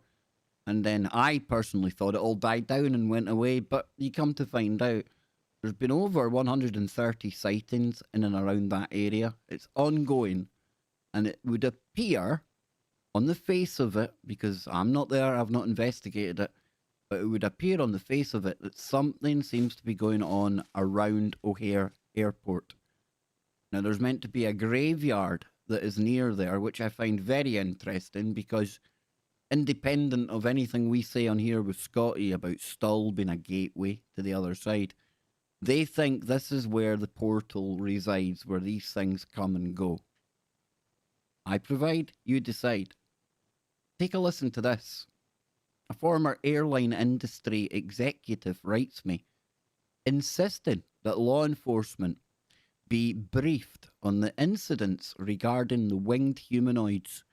He fears that the public is in real danger as a result of the presence of these beings. I recently received the following email, and this is Lon Strickler. Hi, Lon. Thank you for your hard work and for being a voice for us to turn to in strange times.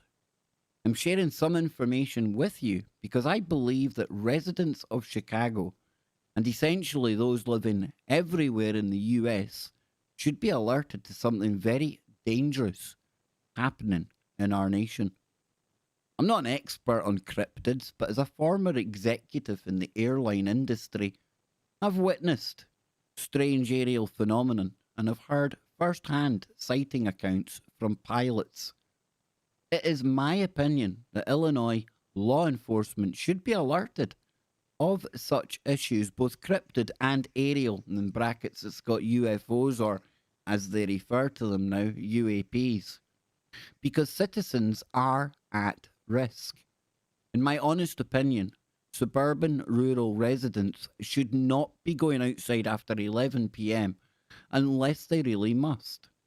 Such a message, quote, to be situationally aware and prepared, must be presented to our neighbours. Side note, seemingly everyone that works at O'Hare knows about the UFO and Mothman sightings. However, to be safe, more people need to be briefed on the issue. Here is an account of what happened one night last month in August 2021. I share a townhome with my better half in a nicely landscaped community within a large suburb 16 miles directly south of O'Hare Airport. We have a duck pond with pine trees next to our home, which is often visited by coyotes at night, attempting to catch a duck or a goose. On this particular August night at 2 a.m., we were awakened by a super loud screaming, canine in distress, totally in pain type noise by a pine tree near the street.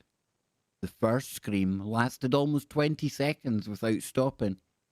It was the most gruesome loud noise I have ever heard from an animal, and I took it to be a coyote. Because who in their right mind would be walking a dog at 2 a.m. and nobody was yelling for help as if their dog was being attacked? The screaming noise stopped abruptly, and then it started again, only louder. The animal definitely been tortured, and I could tell that the noise was moving away from our location as if the animal was moving down the street somehow. The question we have been trying to determine around here is, what predator is big enough to capture or torture a coyote? Given the reports of the Mothman flying around in Chicago, I shudder to think that no common predator could carry a 60-pound coyote, and perhaps Mothy was flying sorties in our neighbourhood that night. Now, we know the background of the Mothman dating back to 1966 in Point Pleasant, West Virginia. And we know its extraterrestrial ties and unique strengths, and that it is flying all over Chicago at night. It is time that law enforcement is briefed, and afterward presents an awareness campaign for citizens to be updated on the risks, to be situationally aware at night and prepared to defend oneself. I think you just call that a typical night out in Chicago, to be honest with you. But Mothy and the whole white, creepy, four-crawler alien... Wait, hang on a minute.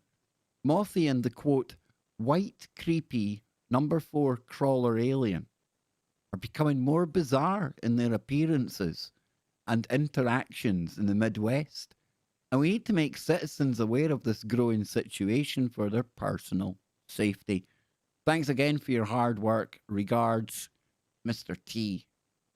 Not the Mr. T. Maybe it is the Mr. T. But why in this random story is a white, creepy, number 4 type crawler alien come up? And what is a type 4 type alien? Or am I just like totally adding bells and cryptid woo to it?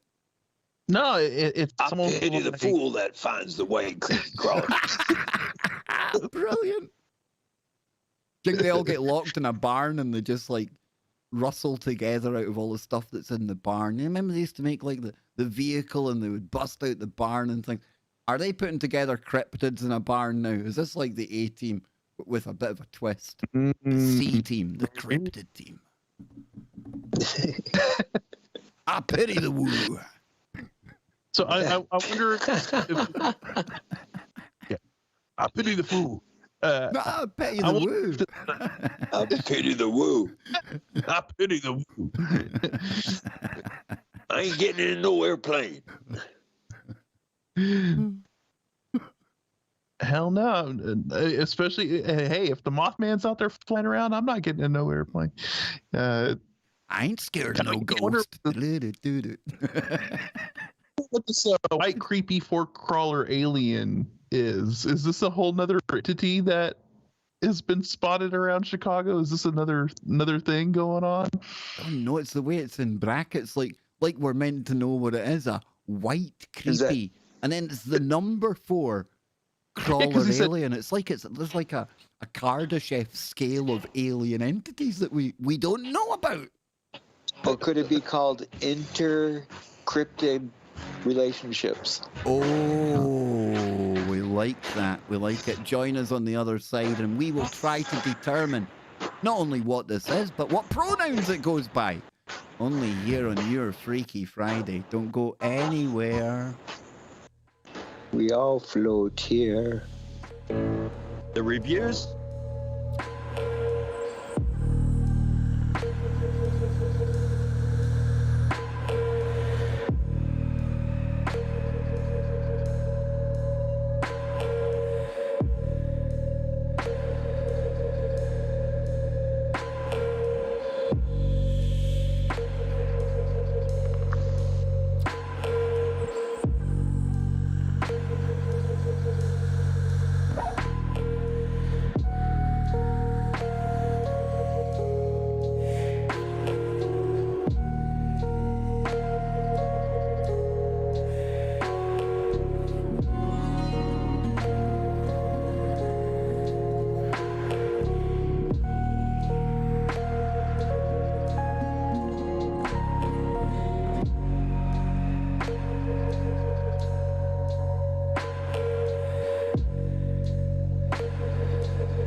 Ladies and gentlemen, Nacy on the woo-woo pedal. Oh.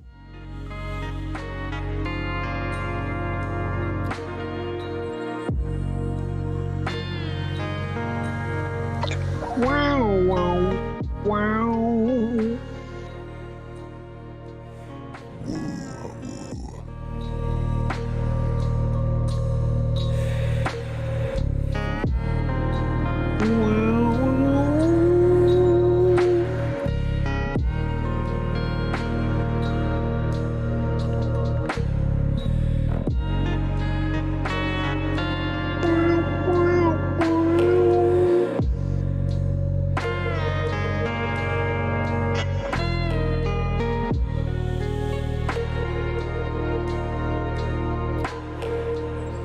That's right, folks. Well, that's right, folks. We are moving into the second half of Freaky Friday. Thank you all so much for being here.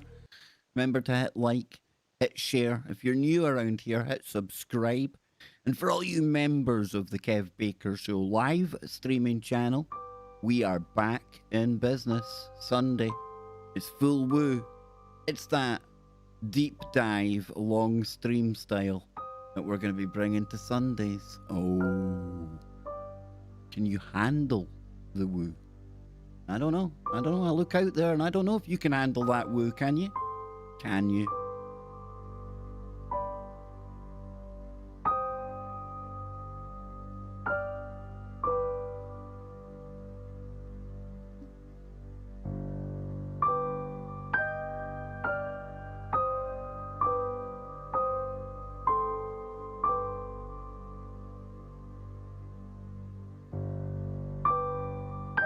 I pity the woo.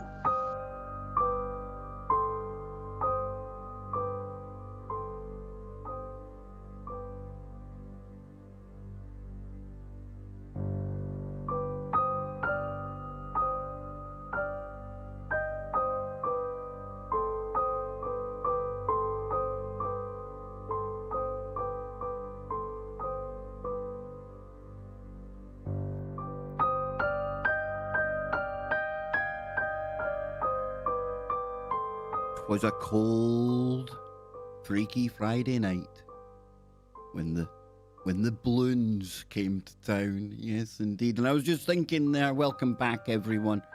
Second half of today's Freaky Friday. But one of our Freaky Friday intro videos is a very angry-looking clown. Just stood in the middle of a graveyard, looking very lost. Nothing in his hands. I've worked it out. Nacy stole his balloons, man. Nacy, that clown's coming for you, dude. It's coming for you, man. Not good. Well, as long as I can push his little red ball, Awesome. goes. I His think red I'm bull, going to red go to bale. I think I'm going to go to Fiverr tomorrow. That website where you can pay people with cool voices to do as a pity the woo type sound effect. What do you think? You think? Nice. I think Yeah. so. I think it's a need be. I think we need to, unfortunately, we have to finally retire the ghost of Stephen Hawking.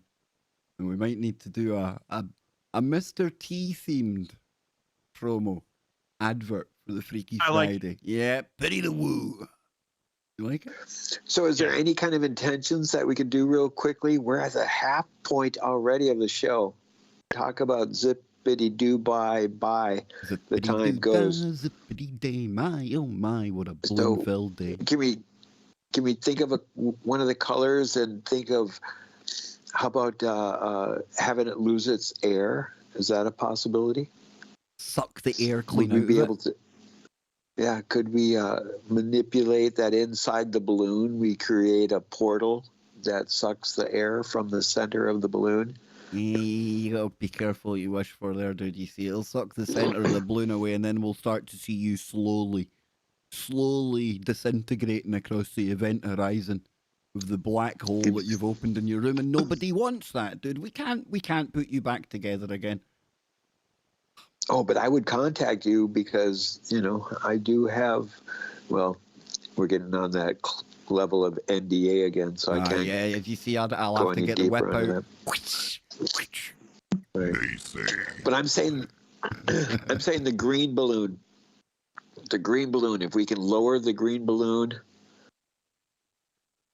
Dude, So, can I okay, pay if your you guys daughter can- just to, like, out of camera start to lower it or something?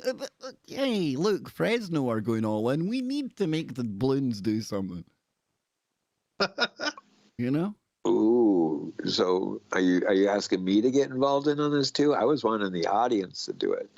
The But audience with I their can- hairy hands. If we have a hairy-handed audience member out there, and I suppose it's a kind of locational joke, you had to be there for the hairy hands originally, but maybe you can manipulate. Maybe Well, you of can course, I can use- stimulate the balloon. I can use some prestidigitation or maybe some magic. Ironically, magic is the topic of Luna's roundtable tomorrow. Oh, We're discussing magic. Nice. With a K or with a C? Nice. Yeah, I heard you all discussing guilt last week. I assumed you were just talking about me because I'm paranoid like that and left immediately. Well, I was guilty of being part of that discussion. Yeah. Good discussions over there, and if people are wondering what we're talking about, it's a very private get together. If your name's not on the list, you ain't getting in. I'm only joking, folks. It's not like that. It's over in All the are KBS welcome. Disco server, and all are welcome. Yes, indeed. And for all you avid Nano Girl supporters out there, because I know you're out there, and hopefully Nano is too. Nano appears every week on the roundtable, and she's going to be back on the Kev Baker show towards the end of the month as well. I'm lining up some new guests as well. Yes, indeed. So all being well. Do you think touch Auntie wood. Luna and Uncle Donnie could manipulate the green balloon from down under? Probably. Well, if they You gotta would- be careful though. That Donnie, he's a powerful one. He is a powerful one. Because I remember when he was talking about wishing for rain and ended up getting flash floods and things. So we might actually have Donnie manipulating the balloons and exploding them. The green balloon. Green balloon Donnie. No. Australia has got the most vivid and beautiful orange colour to it you've ever seen in the outback. Do the orange one. right? It's like that's like Australian outback orange. That's what I would call that orange. Yep. Do the orange one. Yep. See if that bursts Okay. in the next 5 minutes. I'm not ashamed to say I will probably myself. Yes, indeed. If that orange balloon bursts, I'm out of here. I'm done. It's over. No more. But do not have an aneurysm. Anybody out there? Okay. Do That was not quite focus that specific. much. That was quite specific. That was a bit sinister. That one. You see what you doing there, man? Well, I wouldn't want anybody to hurt themselves with their intention. He's taking this balloonomancy to the next level. How about I gently introduce our Freaky Friday audience to just a taste of the content that I've found on an absolutely exquisite website, and I'm not even going to show people it yet. No. Check this for a personal ghost story. The name of it caught my attention right away. Fiddler on the church steps. Ooh, Yes, indeed. another fiddler. You got to be careful with those fiddlers. I'm sure it's not that type of fiddler, but first of all, I have to put the obligatory long-time reader, first-time submitting. Doesn't have the same ring to long-time listener, first-time caller, but it'll do. I've been reading your website on a near nightly basis for a long time, and I absolutely love it. Second, I'm not really positive that this was a spirit. It could just have been a person, but it was supremely strange and definitely had a supernatural air about it, and I cannot be sure if it was a ghost or not. I used to work at a movie theatre and would sometimes get off work between midnight and 2 o'clock in the morning. Oof, 2 o'clock in the morning, that's when the Fresno Nightcrawler gets going, just saying. One such night, I was driving home and was in the suburbs nearing my home. It was dark and very quiet because, after all, it was quite late at night and there weren't many cars out and no pedestrians. I slowly drove by a church on my passenger side and I was pretty familiar with it. This was my hometown and I had passed this church countless times and had even been inside on several occasions. There was a stop sign right in front of the church, so I had to come to a halt. But as I was approaching the church, I started to notice a figure on the front steps. This was a little strange because of the time of night, but as I drew closer, I could take in more details which, to be honest, just made things stranger. The front of the church has just a small set of wide steps that lead to double doors. Above the doors is a large circular window that is made of stained glass and is illuminated, yes, illuminated, I say, beautifully at night. Standing at the top of the steps was what appeared to be an elderly man wearing a newsboy type cap. What I found to be incredibly peculiar, however, was that he was playing a violin. I had my windows rolled up so I couldn't hear the music, but even so, as I slowed to the halt at the stop sign, he slowly lowered the fiddle from his chin and started to look right at me. Eventually, he had the violin and bow down at his side and was following my car with his head. It was too dark to make out his face or his eyes. Well, I didn't stick around at the stop sign much longer to take a closer look, and I was seriously creeped out. It was like something out of a folk tale. Again, I don't know for sure if it was a spirit or a live person or just what it may have been, but it stayed with me to this day. And there's a part of me that wishes I could have stopped to talk to him or just listened to the music. As spooky as it was, it felt kind of magical at the same time. I can't promise I will get back any comments in a timely fashion, but I would love to hear from anyone that has a similar experience. I love it when people respond to these types of stories with similar experiences that they have had or folkloric references. I think it's just fascinating. Thank you for reading. Ooh, the creepy fiddler in the middle of the night on the church steps. And that, ladies and gentlemen, is just not even an entree. It's just a little smidgen, a little taste of the kind of woo that we're going to be delving into from now on. Oh, Yes, okay. The indeed. devil went down to Georgia, and he was looking for a soul to steal, and he was in the bind because he's way behind, and he's willing to make a deal. He came across this young boy sawing on a fiddle and playing it hot, and the devil jumped up on a hickory stump and said, "Boy, let me tell you what." Hey, man. Dang, dude. Dang. I like it. I like it. Nice. Good tune as well. Here we go. Scotty Lopez. You've got something for us now, don't you? I've yeah. Do we think, before we move on, do we think the fiddler was supernatural? I think I think he was trying to lure him in. He was trying to lure him in with some fiddle music, magical music. I'll tell you what, I wouldn't be stopping and having a chit chat with him. I'd be like, nah, we're gonna just go ahead and hit this gas pedal and just keep on going. rolling. 'Cause, Was I'm he not cloven foot? Oh my word, Oh. Nacy, what a fantastic question. What a fantastic question. And I guess the guy was so bamboozled by the whole playing of the fiddle middle of the night. What on earth are we looking at here? Maybe he missed the cloven feet. Because I tell you, that thing sounds like it would have cloven feet. I'm just saying. Just saying. Shout out to that story. I can't remember where it took place about the Possibly cloven it was foot. it was the Fort Augustus local village hall. It was one of the most terrifying stories that I can remember growing up as a child. Even when I think of that village hall now, where I got my first kiss, if I remember correctly, just saying. Very, very creepy place. Very creepy place. And I swear that story about the good-looking gentleman, you know, some fresh blood in the village, all the girls wooing over this handsome stranger, all the men absolutely livid because the few females that do live there were all having their eye turned by this handsome devil.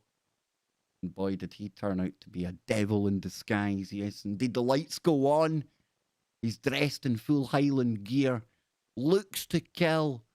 Lady eyeing him from head to toe. Only there was no toes. Cloven There are only feet. two of them. Hairy goat legs and cloven feet. And it ran. It ran out of the hall. See, always you gotta pay attention to your surroundings, and you have to focus in, because if you listen close enough, you can hear the clacking of the cloven feet. The On the devil floor. is in the details. Ah, see, there you go. Mm-hmm. Mm. Mm-hmm. Damn, that was a good Oh, story. Damn, that was good. That was a it good. was That a was good- good. Yeah. Good, yeah, exactly.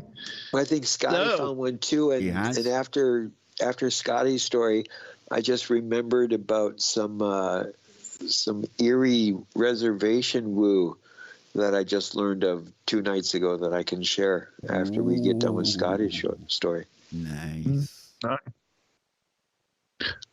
right, so this kind of caught my eye as I was perusing through Mysterious Universe, and I'm always down for a good UFO story, especially if it's got some good backstory to it, and this appears to be one of those. So we're going to talk about the strange story of a reoccurring UFO entity in Canada called Charlie Red Star. Now, Scott, they before gave it you begin, I was meant to say this to you at the start of the show. You as well, Nacy. I'm not sure if you're a big fan. I know you are, Scotty. Oak Island is back. Oh, Canada. okay. Canada made me think of it. It's all I'm going to say. But you need to be watching that. Oh, dear Lord. Getting good. As long as Linda Moulton Howell doesn't show up, I'm still going to go for it. Nah, I don't think there's any chances of her turning up on Oak Island. Not maybe. Who knows? Yeah. Did you hear where she showed up, though? No, I did not, dude. I did not. at the ranch. Skinwalker? Yeah, she was on Skinwalker, yeah. Yeah, somebody just informed me that she showed up at Skinwalker. No, she didn't just show up uninvited. She was invited. She's like, when it comes to, how would you put it, extracurricular bovine examinations. Right? Linda's up there. Yes, obviously. That's what made Where's the her turn her beef? back on what was mainstream type kind of news career, right? I think she went to report on it for the local kind of network, and that's what led her down the extracurricular bovine rabbit hole. Yeah, or is it a bovine Strange hole? harvest. Is it a bovine hole? If it is, I it's don't know. cauterized. They definitely was a bovine hoe at the end of it all. Absolutely. Boom, boom. Pun Scotty. intended. Charlie Red Star. Charlie Red Star, he sounds, I don't know, it sounds like I've not heard of this one, dude. Yeah, I don't know. This doesn't really ring a bell, so I thought it'd be interesting to jump into this and see what it's all about. So, it says, at first glance, there doesn't seem to be anything all that remarkable about the town of Carmen in the Pembina Valley region of southern Manitoba, Canada. The small agricultural town of around 3,000 is mostly rural, a quiet and serene place, surrounded by a rich prairie agricultural belt as far as the eye can see, where not much ever really happens. It's the sort of place one could drive right on by without paying much attention to it. Yet in the years of 1975 and 1976, this rural hamlet of farms would become the center of one of the strangest and well-witnessed UFO sighting flaps in Canadian history, when the area would be revisited by a persistent, mischievous, almost playful UFO that would affectionately come to be known as Charlie Red Star. Interesting. It seems to be unclear just when exactly the wave of sightings and the overall phenomena started, but it is most often said to have begun in February of 1975, when a farmer was going about his daily chores near his barn when he saw a red light that looked like a ball and measuring 14 to 18 inches in diameter swoop down to buzz right over his head. It would apparently emit a searing heat and disorient the farmer for the duration of its appearance before shooting off into the night. After this, a strange red light or fireball would frequently be seen hovering and bobbing about the area, and sightings would start to come in at a good clip, sometimes reporting a smallish orb of light that seemed to dart upwards and dart away as if playing, while other reports seem to describe objects more akin to a traditional UFO or flying saucer, sometimes even making mention of a larger object with the orbs dancing about it. And some of the reports particularly stand out. Very interesting. One of these occurred on March 27th, 1975, when a young girl was woken in the middle of the night by a piercing screaming noise outside that sounded sort of like a siren. She sat there in her bed. She claimed that the whole house began to shudder as if an earthquake was happening, and she rushed to the window to look outside. As she did, she claimed that she had seen a blazing red ball of light pass her window, flooding the room with light and emanating so much heat that she at first thought that it had set her home ablaze. As it rose up, it passed over the house, then flew back in front of her, hovering there in the night and so bright that she would describe it as looking like the sun. was coming up before finally whizzing off into the distance, illuminating the ground along the way. The following month, on April 10th, 1975, a couple by the names of Bob and Elaine Dimer were out at a private airfield on their rural farmland property when they were startled to see a large, red, slow-moving light hovering over the tree line not far away. When they approached, they could see through the light that it was a disc-shaped object with a dome attached. The object hovered there for about 5 minutes, immersed in a red, pulsing light, before flying straight at them and then suddenly veering off to fly over the treetops.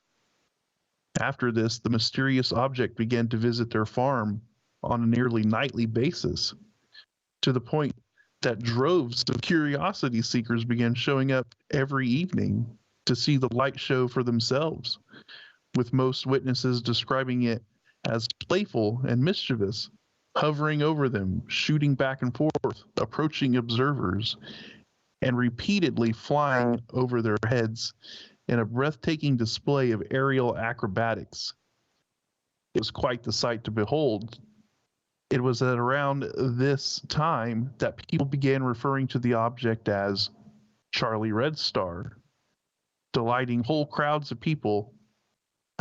A Royal Canadian Mounted Police constable by the name of Ian Nicholson also came to the Dimert farm to see the object for himself, describing it as an oval red light surrounded with an X-shaped white halo. The constable would say, "I sat there for 2 or 3 minutes just looking at the object, which appeared stationary at the time. Then I decided to get a closer look at it. I drove west and I can say I was moving pretty fast. As I was going west, the object seemed to be flying in a northeasterly direction. I continued for approximately 12 miles, keeping the object in sight, trying to get somewhat abreast of it so that if the opportunity presented itself, I could have driven north towards it. About 16 miles west of Carmen, I stopped the car. I seen that there was no way I was going to catch up to it. So I just stopped the car and watched the object go out of sight over the tree line on the horizon." Interesting. In the meanwhile, the UFO, or UFOs, was being spotted all over the area by people from all walks of life, most often described as a large, bright red, domed disc, sometimes with fiery orbs darting about it. Word was getting out about the very strange phenomena in the skies of the area of Carmen. And before long, people were pouring into the region to get a look, causing traffic jams and making a big fuss. Many of those who saw the phenomena were traditionally reliable witnesses, such as law enforcement, officers, and pilots. An airline pilot by the name of Roger Pitts saw it and would say of his experience, "It was flying on a 45-degree angle, but it was still flying straight at us. As we watched, it didn't turn around. It just went directly the other way, straight away from us.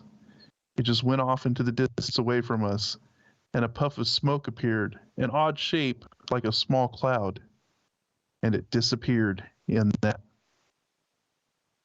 One of the strangest events concerning Charlie Red Star allegedly occurred on the night of May 13th, 1975, when a TV news crew comprised of Bill Kendricks, John Barry, and 2 others arrived in Carmen to see if they could try and film whatever Charlie Red Star was. The crew had arrived on May 11th, but had seen absolutely nothing of interest except a far-off, slow-moving light that they wrote off as an airplane. But on May 13th, things would get strange. Kendricks headed out to try again, along with a crew including film technician Alan Kerr and newspaper editor Howard Bennett. This time they would witness a light that rose up over the tree line, flashed a bright light, and then shot straight up into the sky at a breathtaking speed. The group then split up, and the object then returned. and Bennett would say of what he saw. I could see this big glow behind some trees less than half a mile away, off to the right and ahead of us. It was smoky red, a hazy glow, and to me the thing was higher than the trees, maybe 50 feet tall. It was about 20 feet thick and was sitting at an angle of about 45 degrees. The edges were fuzzy and not sharply defined. It was much like seeing a drive-in movie screen from the side. Interesting. The other group, well, we're about to go to break, so we'll continue with this when we get back. But this is a pretty fascinating. Freak again? Again? Wow, dude. 2 hours down, 1 to go. Scotty Lopez with Charlie Red Star. Some Canadian woo. I'm liking it. We'll be right back on the other side. Don't go anywhere, folks. Do not go anywhere. There we go. Oh, 1 hour to go, folks. I tell you what, this is going fast today. Keep your eye on the balloons. Can the balloons move? More to the point, can you move the balloons? Think about it, folks.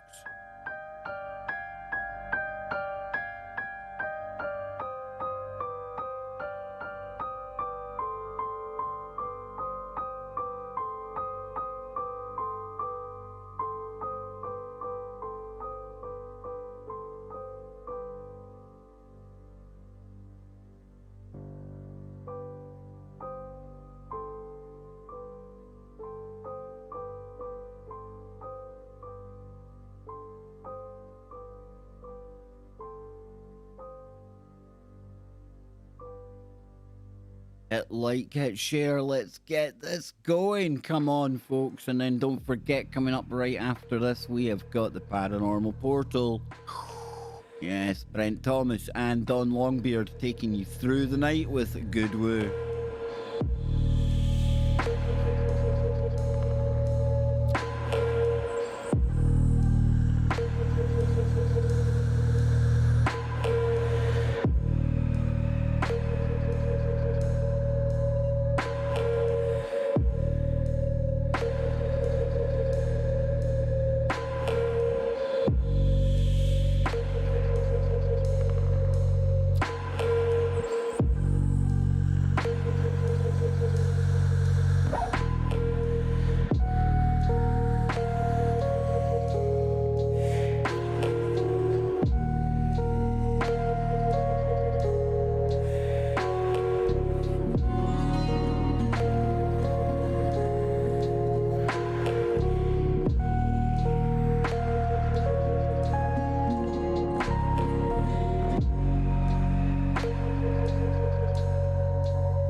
number 3 on your Freaky Friday, right here on Truth Frequency Radio, TFRlive.com,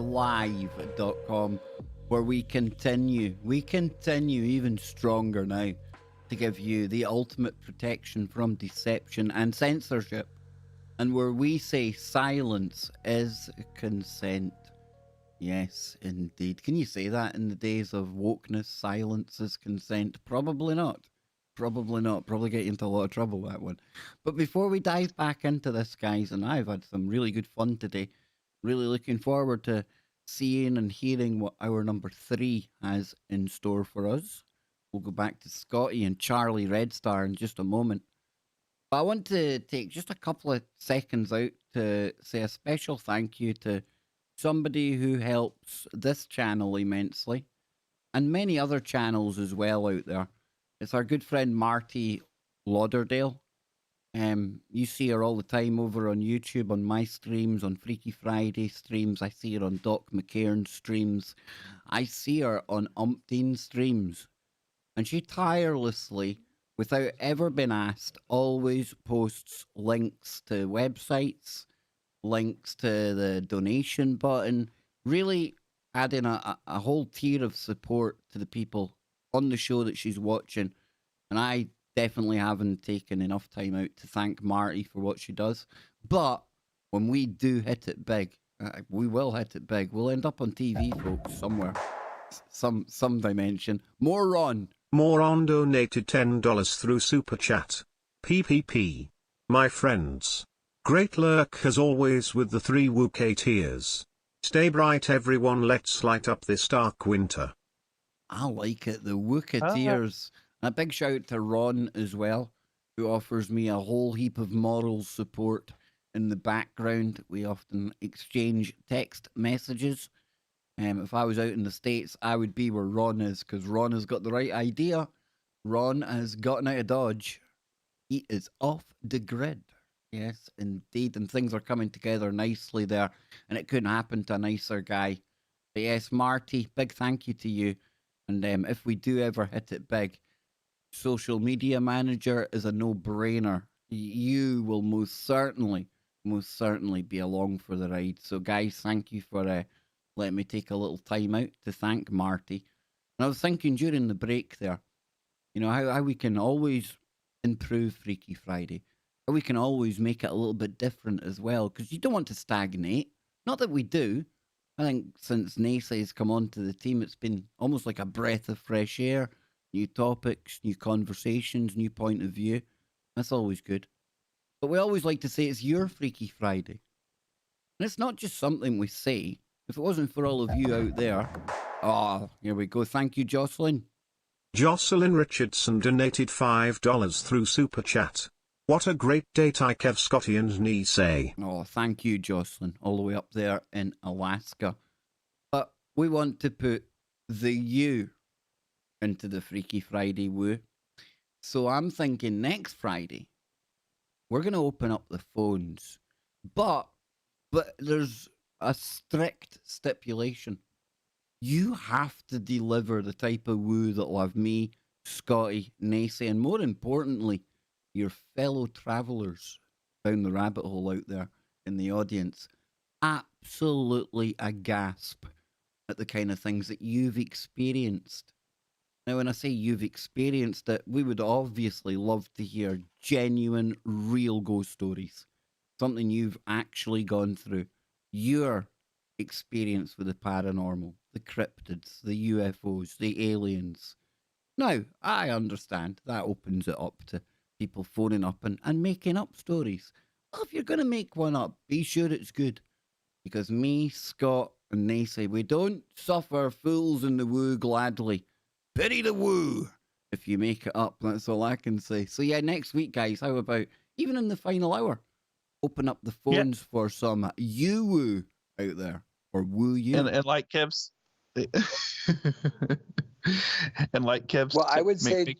Make sure you bring your A game. Make sure you bring your A game. We only want top tier woo.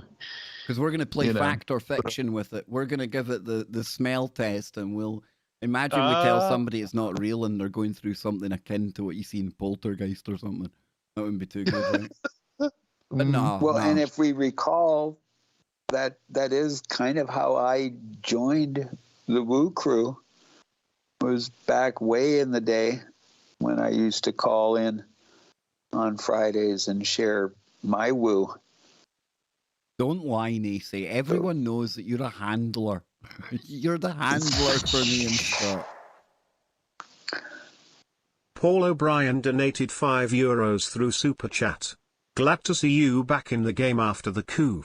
Paul O'Brien, brilliant, brilliant name. And thank you, sir.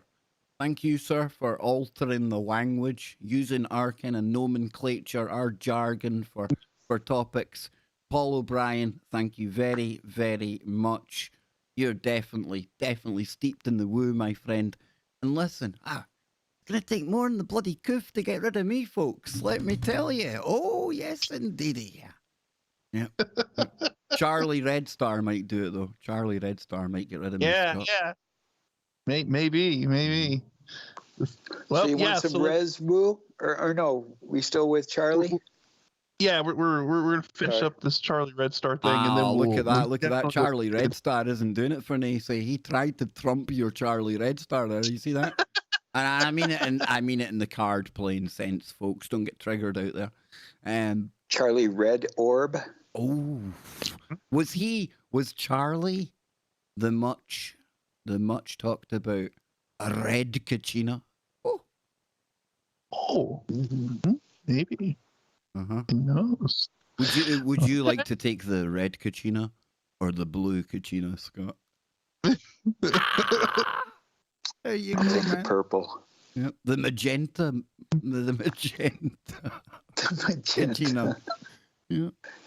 Could I get the salmon Kachina? Oh, would you like a salmon-colored one, sir? Absolutely, Nacy. If you want a salmon-colored one, I think we can do that for you.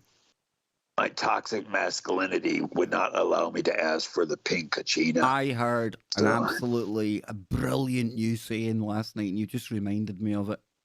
Can I give an absolutely huge shout out to a Canadian, Nancy, who helps to keep me sane. She dropped into the conversation last night, just nonchalantly drops in toxic positivity when talking about the love and light and oh, hey, you, and all this stuff you see going on at times. Toxic positivity. I like that. Okay. I tend to like that one. Yes, indeed. There you go.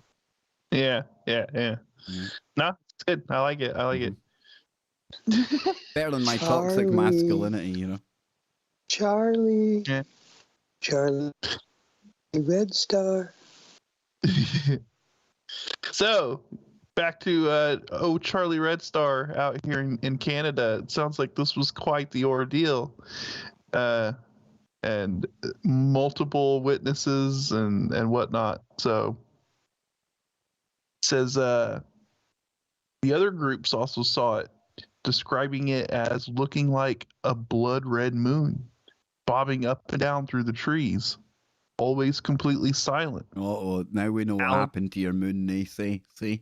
It took a week off posing as Charlie Redmoon. Bobbing about. That's got to mess with the cycle, Scott, right? When you got a moon bobbing about, just try to freak people out in Canada. It's doing something. I'm determined to narrow down what's happened to the moon for Nacy. I am. I truly am. I know people think that at times I kind of make fun of it, but I want to nail down what's happened to the moon. There you go. That's my pledge to the audience this fine day, the 6th of November in the year 2021. Yes. That is the mission that Kev is on right now. He's I'm not gonna determined rest to find easy, out. Scott. I'm just not gonna rest easy, man. I just ain't. I ain't. Mm-mm. You know, I'm starting to feel guilty how much we interrupt Scotty's stories. Scotty loves it, don't you, Scott? You love it. Oh, no, it's fine. It's fine. And everyone knows I'm like the most rude, abrasive host in the whole of alternative media. Everyone hates how I interrupt people. It's okay. It wouldn't be Freaky reminded Friday. me. You just reminded me that not next Friday, but the following Friday, there will be the occultation of the moon. Who's hiding it? Who's done it? Who did it? I think the Earth was going to hide it for a moment. Oh, is it? Awesome, man. That's cool.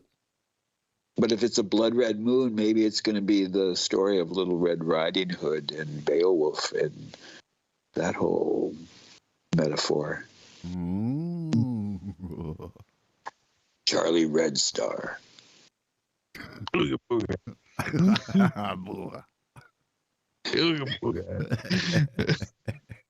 Sounds like Crash Bandicoot. Ooga booga.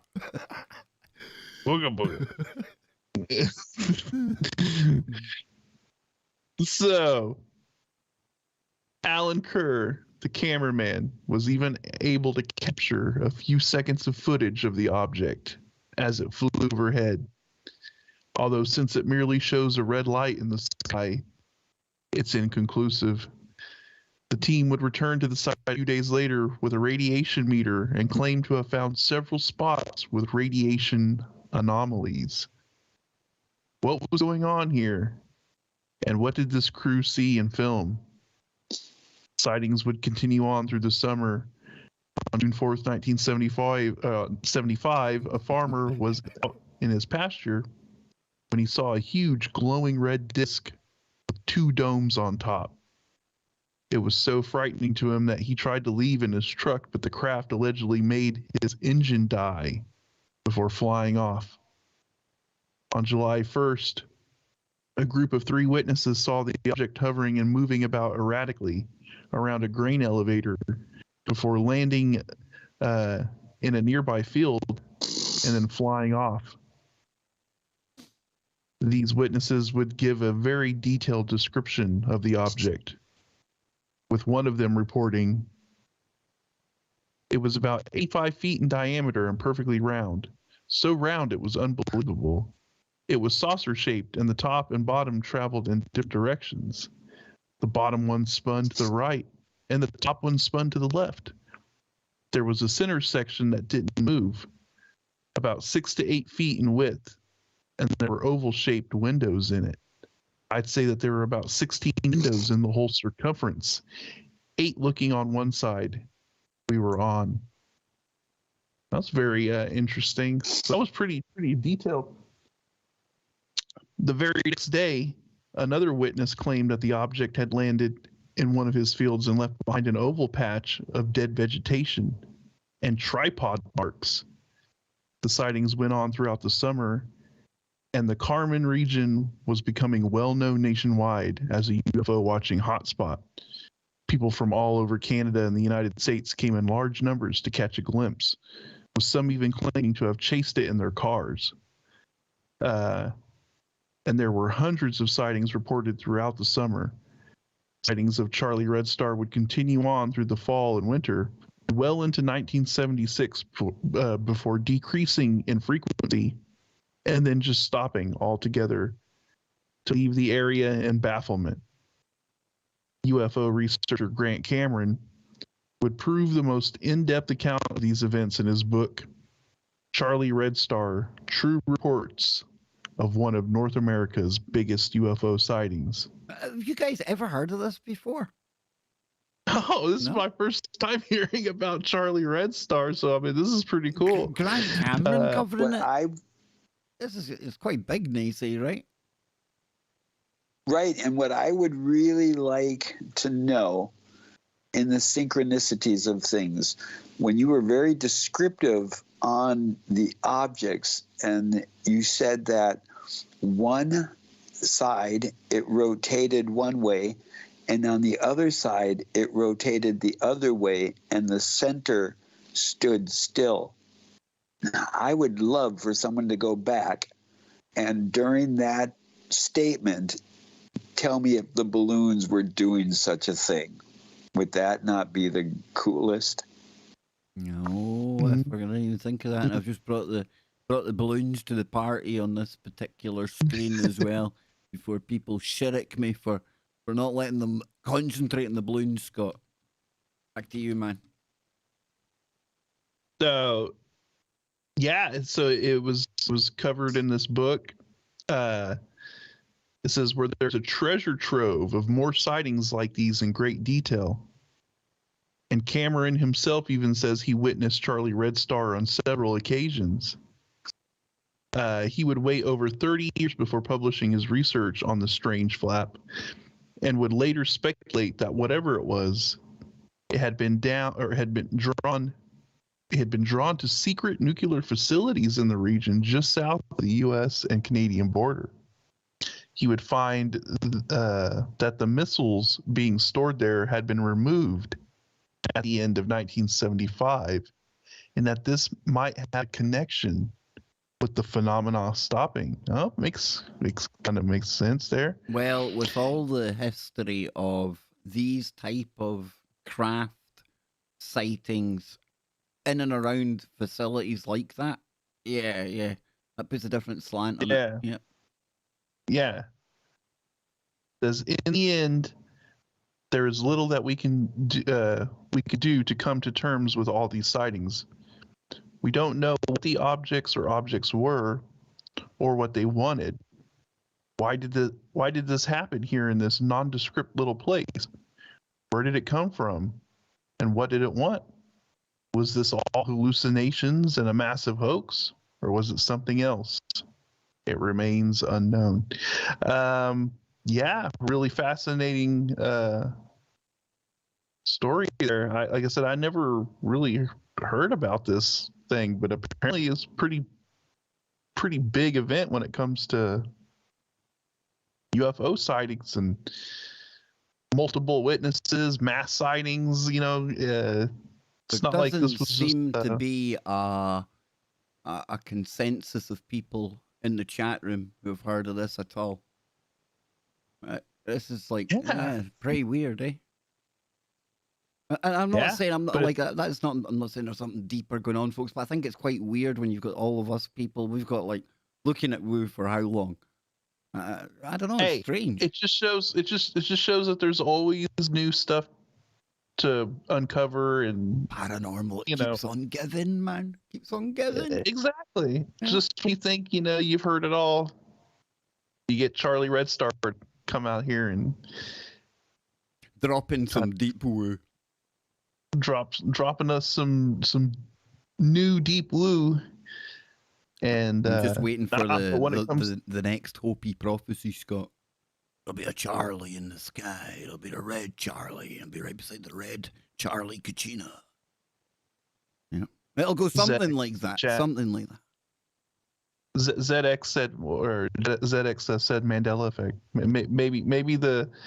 Maybe Charlie Red Star has been known one of the most well-known things. And don't let the Mandela drift in beyond the veil, man. It's hard enough keeping up with things on this side of the veil, Talking to the veil, and Nacy, I know you're going to take us to the res, but watched an interesting video here on YouTube by, I think it's a channel called Woodward TV, and it was talking about the times we're living in now, and a lot of people talk about it. I've talked about it, heard people on the show talking about it, see people out in the wider YouTube community and social media talking about the thinning of the veil, the lifting of the veil. The barrier, the boundary between our world and whatever lies beyond. It was an interesting kind of thing I heard there, and it made me think a little bit. We talk about how the veil thins here and we're starting to experience more of the supernatural and the entities that come through. This gentleman that was making this video came up with a kind of unique way of looking at it from my point of view. Anyway, I'd never thought about this. But he was kind of saying, this thinning of the veil, the lifting of the veil, it's not about us being able to see more of what's on the other side. It's that the other side are able to see more of us. And that's how they're able to get their supernatural tentacles into us. Yes, indeed. So, Nacy, with that, petrifying some of the viewers, probably not. Take us to the reservation, my friend. So the other day, I'm talking to a friend of mine who lives on the reservation, and his father, it's deer hunting season up here in the North Tundra, And they went hunting. His father shot a deer, and it took off. And so his father went tracking the deer and got lost in the woods, and was lucky enough to get a reception on his mobile device to call my buddy to go out there and help round him up and get him back home. So they get him back home, and the next day he goes out to try to find the deer again, trying to track it and stuff, because his dad knows he wounded it. So he's going out there, and this is the southeast corner of the reservation, which is known for some intense strangeness. So he said he's out there walking around, has his rifle, and at some point he hears a screeching, a screaming that he said sounded like a woman, but not at all human, but kind of like a woman screeching, that it made him nervous enough that he pulled out his hunting knife and had it at the ready. Excuse me, it's And this is a man. buddy. And this is a buddy of mine that's well over 6 feet tall and probably about 250 plus. So he's not a little boy. He's a big guy. And so this was, I thought, rather interesting, for him to hear something out in the woods that made him want to be at the ready with a knife. Wow. Yeah, I probably would be crapping my pants as well and have a knife at the ready if I heard something like that. You're Well, I've attempted to try to get some of these natives I know that have witnessed these things on the reservation, especially of the paranormal, because there's lots of talk on the reservation of this paranormal activity and, whatever you want to call it. So the plethora of woo is there on my res. Come and check it out. Yeah. Yeah. I mean, Scott are wanting a TP on your res, man. We need you to, take over the res, dude. And we can move there. What do you think, Scott? Would you have us Yeah, on your reservation, Nacy? Could we, buy a little corner of land off you? Put a No, bit I of would water just- around it, call it Speculation Island-ish. I would just adopt the two of you, and considering supersedes the Anishinaabe way, supersedes any creation of some government. You keep your super So- seed to yourself. Let me tell you. See, yeah, Supersede. we were accepted. We were accepted into the tribe of Nacy. Yeah, So and all of you out there, a PPP community for you and me and us three, and we could be in our own reality of positivity. Not toxic positivity, though, right? Hey, there you go. Just the tip Oh, of positivity. supersede and just the tip. This is going a whole different direction than I wanted it to for the last segment of the show, but hey, that's what Freaky Friday's all about. And don't forget, next week, we're going to put the you in woo, because we're asking you to phone up next week with your ghost stories. And between the three of us here, us aficionados of the woo, self-proclaimed aficionados of the woo, we're going to give it the sniff test. Yes, we are. We're gonna. I was informed right before the show, so I don't have all the details. So I'm gonna save it for next week. But big sort of entity activity may have occurred last night with my brother. So Is this the same brother that experiences things? On Yes. the new mood. Is there Uh-oh. any Nice. Any history of clairvoyancy, mediumship in your family at all? Sounds like a weird question, I know, but it seems to me like we've got an individual that shares a bit of DNA with you, Scotty, that is very, very open to seeing the type of things that me and you and Nace talk about. Is your brother sensitive? I'm just gonna leave it at this until I can get more details. 9 foot tall, at least, shadow entity. Outside of the window. So Now, as a man that Well- stands at 5'5" in his bare feet, that is terrifying. Terrifying. That's what we do here on Freaky Friday. Hold that thought. We're Not gonna as be right scary back. as if you don't come back after the break. Absolutely. We will be right back. Don't go anywhere, ladies and gentlemen. Your Freaky Friday coming up right after the break. And don't forget, Brent Thomas is on the way with Paranormal Portal.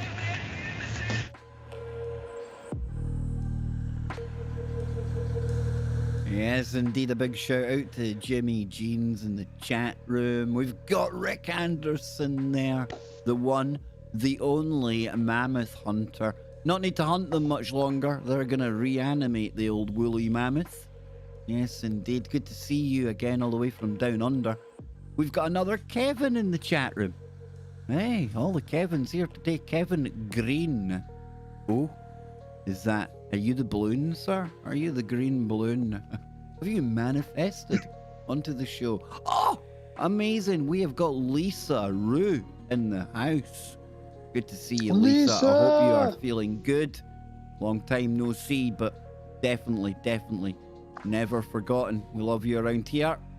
We've got Rose in there. Rose is in a Zoom call that sounds like one of those type of Zoom calls. We've got Christopher Alexander. Good to see you, sir. Marty, the Streamlabs robot, is in there. Jocelyn. And scrolling on up here real quick. Lunar. Yes, indeed. To all of you out there, we will be back in just a moment with the final segment of Your Freaky Friday.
And remember, folks, Sunday, yes, the member zone is open again.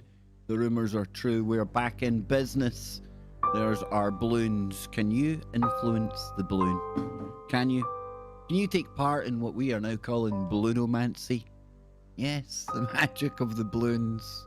Indeed. Or are we just full of hot air?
final segment of Freaky Friday.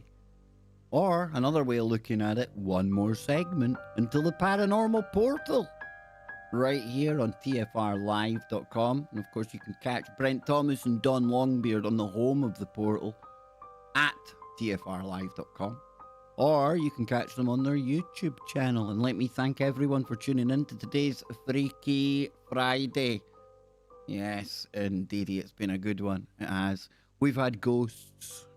We've had goblins. And let me tell people, I have to remind you, we've also got Greta. Yes, indeed. Nothing says Freaky Friday like a Greta sleeping in your city. Yes, I wonder, Scott, I wonder now. I've actually solved my own mystery. This week has been very troublesome for me getting to sleep, and I'm not even just making this up. It's been horrendous. Now, I know there's been solar flares bombarding our reality to the point where just outside of Glasgow, Stirling, you could see the northern lights. Now, it's not like one of these harbingers of the apocalypse. Scotland gets the northern lights on occasion. However, never have we had the green aurora over the country while the green Greta is in Glasgow. You see that? See, Obama gets the Norway spiral. Greta gets the green aurora borealis. Yes, indeed. He can't say my own name, but aurora borealis is okay. Yes, you see, nobody's made that connection, Scott. Nobody apart from us here on Freaky Friday, because we roll differently. We know that there's a message contained in everything. Yes, indeed. Everything, Kev. You look deep enough. You look deep enough. Ghosts, goblins, and Greta. I'd take the first two any day, thank you. I'll pass on the last. I'm sure it's been an absolute circus in Glasgow, given all of the events going on there. I swear, and if I was a little, just a smidgen less scrupulous, I could have been black helicoptering people for the past week. Literally black helicopters back and forth over the house. But that's what happens when the oldest geriatric president in the world is traveling in a 700-strong motorcade, spewing carbon into the atmosphere and pooping his pants over when he sees the Pope and things. Yeah. Did you know? Somebody gave old Uncle Joe a very Scottish welcome. They did, because when he was driving in his said motorcade, he was rudely interrupted by a flashing Scotsman. Yes, indeed. And it killed. Yes. The kilt had been dropped. It had been dropped. However, as we say in Scotland, a man's home is his castle, and if you want to get your knackers out in your castle, crack on. He was in his own home. He might have been at the living room window looking very bizarrely naked and strange, but nothing says welcome to Scotland like a bear bum. Like a bear bum on an autumn's day. Yeah. That's a proper Scottish welcome right there, my friend. Isn't it? Well, speaking of crack, do we release the Kraken? Have you got a Kraken, dude? Have you got a Kraken? Go, release it. Release it. I was thinking about releasing one of these balloons. Which one do you... Can the audience guess which one I'm going to release? Well, can I mention something? Your good friend, my good friend, Freaky Friday's good friend, Lunar, spotted some activity on one of the little strings, cords, things holding the balloon. Bit of activity going on, dude. Well, interested enough, I decided to burn a little sage a little bit ago. Because I can't confirm or deny. I thought I would mention during the break, I thought I had seen the lights flicker on and off real quick. I did as well. Yep. Yeah. Because I thought my OCD was going to get triggered, man. I thought, no, don't do it. Don't touch the camera. Okay, well, I'm releasing one of the Krakens.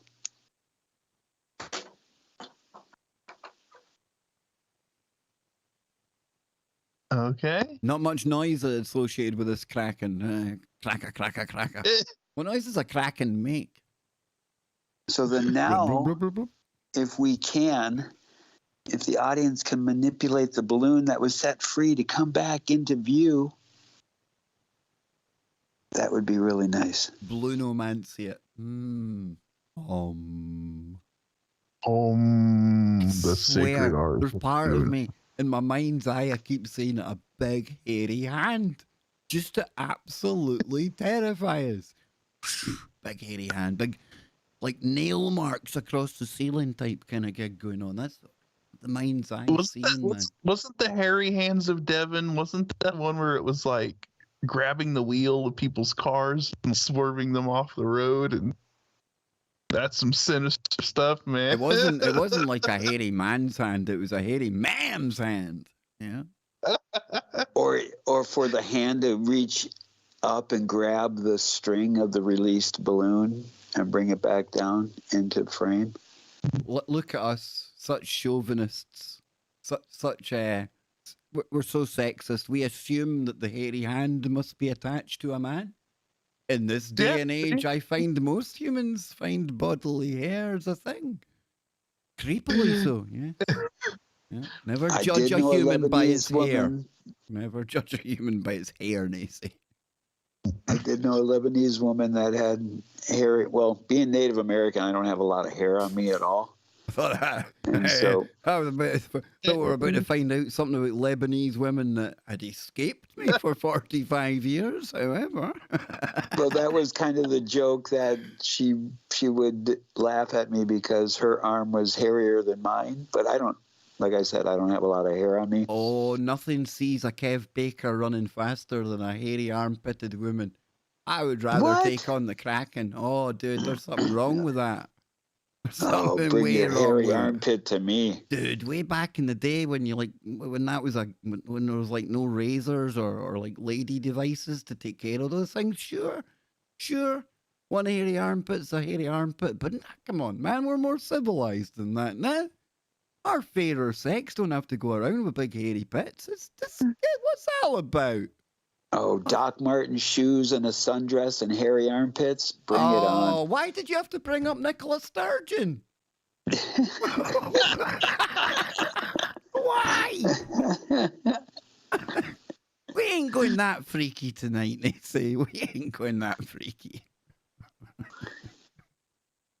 I can't confirm or deny I don't mind hairy legs either. I thought you were going to say you actually like Nicola Sturgeon. My word, was I going to be disturbed by that comment. That's all I'm going to say.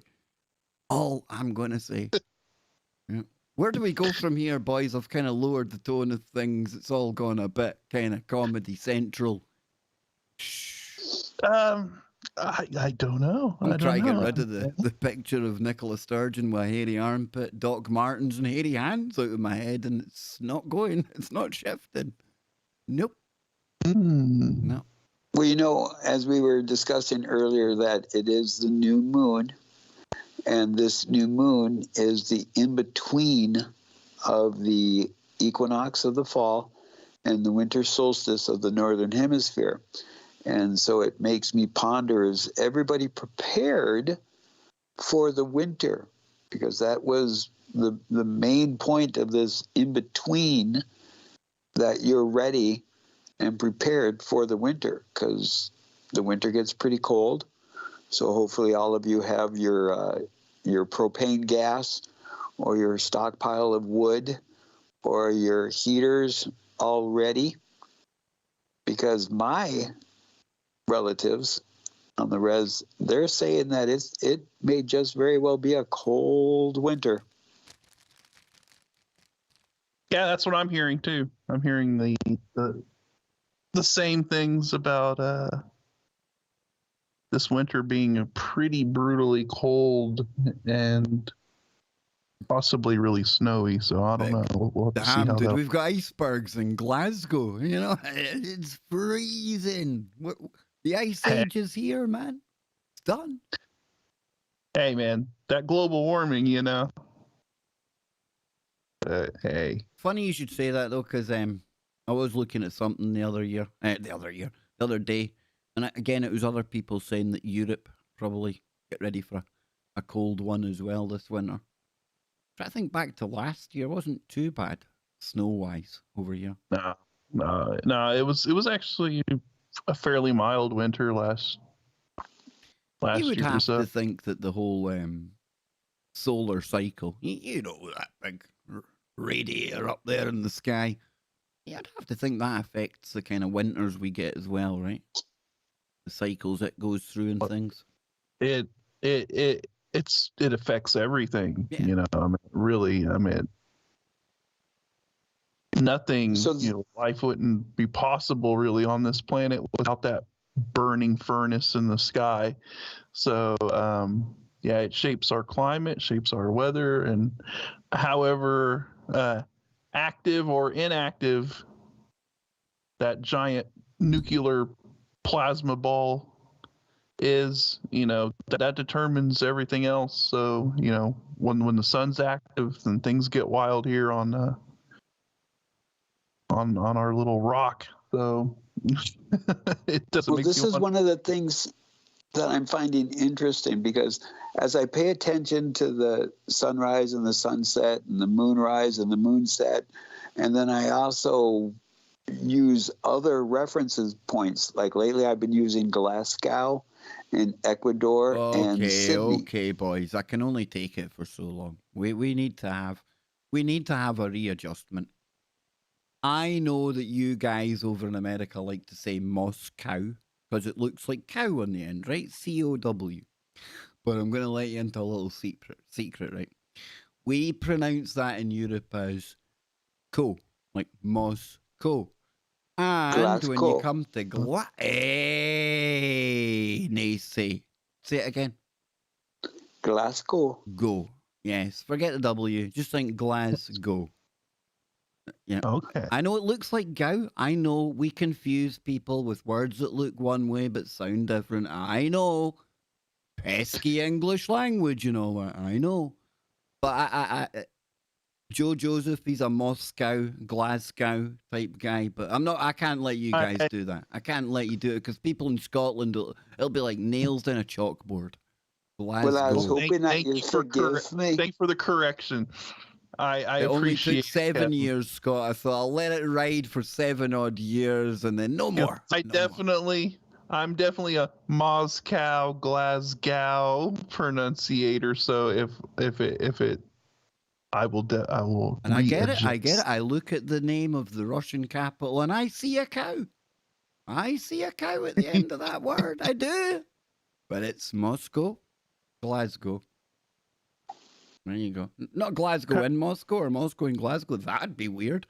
Be a dream come true for me, but you know. You know, Kremlin Kev might beg to, you know, differ about that. Yeah. Don't mention Kremlin Kev to Dave. Dave gets worried when Kremlin Kev gets mentioned because Kremlin Kev gets priority. When he comes onto the scene, dude, dodgy times, man. Hey, it's been a while since we've had some Kremlin Kev activity. Mm-hmm. Yeah. Yeah, we used to get a lot of If that. only when we you would, forgive me for my glass cow with the holy cow of church. See, there we go. See, now what was that? What was that? You know. It was total shite.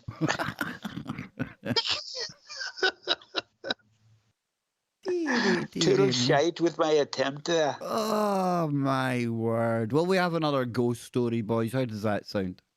We up for another ghosty story? We'll try and find a quick one. Yeah. Okay. Let's see. Let's see if this is how long is this? Not overly long. No, it's a good one. The boarding house. It's been 2 years since I last shared my stories here. I'll take these over. I'll start to give you a little sneak peek into what we're diving into here, folks. It's been 2 years since I last shared my stories here. I want to share something else that also happened to me in the boarding house where I used to live when I was young. As a background, the boarding house is a semi-concrete. The first floor is made of concrete, while the second floor is made of wood. Anyway, here is my story. I was such a bookworm when I was still in high school. I spent my days during summer break reading in the downstairs living room of the boarding house. I was usually alone during daytime because the adults, My mum and and our housemates were at work. Most of the time, when I was alone, I would hear footsteps upstairs. The footsteps were sometimes light, like someone was being very careful not to make noise. But other times, the footsteps were heavy, like someone was angry, stomping on the wooden floors. Most of the time, though, they sounded like someone was dragging their feet across the wooden floor. I just disregarded it, actually. I was so engrossed with reading that I thought it was just an old house settling, or some huge rats, which that house had a few, scurrying upstairs. So I just did not think about it too much and went on with my life. My bed was right under the window. The window has wooden slats which I push to close. The window that was directly near my head was broken, so I needed to prop up an empty effervescent bottle, I don't know, at the bottom to keep it closed. I was a bit lazy, so some nights I would forget to close the window. And some nights when the window was open, I always had nightmares of a very tall, shadowy man who would lean from outside and into my window and beckon me. He had long arms and long legs and was faceless. Now, you might say that description sounds exactly like the Slender Man, but to be honest, I've not heard of Slender Man since a year or two ago. The Slender Man actually reminded me of my nightmares. Again, I just went on with my life. I studied hard late into the nights and ignored the noises and the bumps when I was the only one awake. I tried my best ignoring the nightmares, prayed hard when the tall man visited my sleep, and by morning, I'd just move on. I did not dwell on these things, thinking that they are just products of my active imagination. Now, 20 years later, my memories of that house are most bittersweet because I spent my teenage years there when we were struggling financially. I did not associate that house to the supernatural, nor did I remember it with fear. However, a few weeks ago, one of our former housemates found me on Facebook and contacted me. We chatted for a while, the usual kamushahan, and it says catching up, and reminiscing the old house. Out of the blue, she said, and I quote, "I hate that house. I always hear footsteps when I'm alone, even during the day.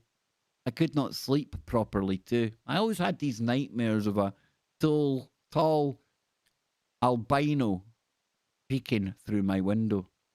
So a Nino, in fact, it's a Nino. Now, a Nino is Filipino for shadow. So it was a shadow entity peeking into the room. Oh, okay. I honestly did not know what to think when she said that. I quickly shared to her my experience and she was shocked. Only my mum knew of the nightmares I had. I asked her if she'd ever mentioned it to anyone and she said no. I believed her because my mum is not the type to share these kinds of things to others. Was the tall, shadowy man real, or just a figment of my active imagination? Were the footsteps paranormal? I'm actually amazed at how I behaved when I experienced those things. I mean, I basically ignored them. Sorry this was very long. Thanks for reading up to here. It wasn't very long. It was very compelling. What do you think? I think that's an interesting little story. Mm, Not yeah, a more. figment of your imagination when somebody else is experiencing it, right? Yeah, you contact somebody else and they're able to kind of verify by having the same experiences. So here we go, more shadow man, shadow entity sort of activity going on in these places, and makes you wonder, and it sort of has that Slender Man vibe to it as well. Still creeps me out. Or That whatever, and Momo creeps me out. whatever this entity is, we discussed, is the Slender Man just sort of a new name given to an old entity that's been around a long time, right? You know, that they just sort of show up in different iterations throughout history, and we just put different names on them. But these entities, I like it, dude. I like it. We tend to think, or we tend to say, "Oh, creepypasta invented the Slender Man." What if we just not created or invented? What if we subconsciously remembered?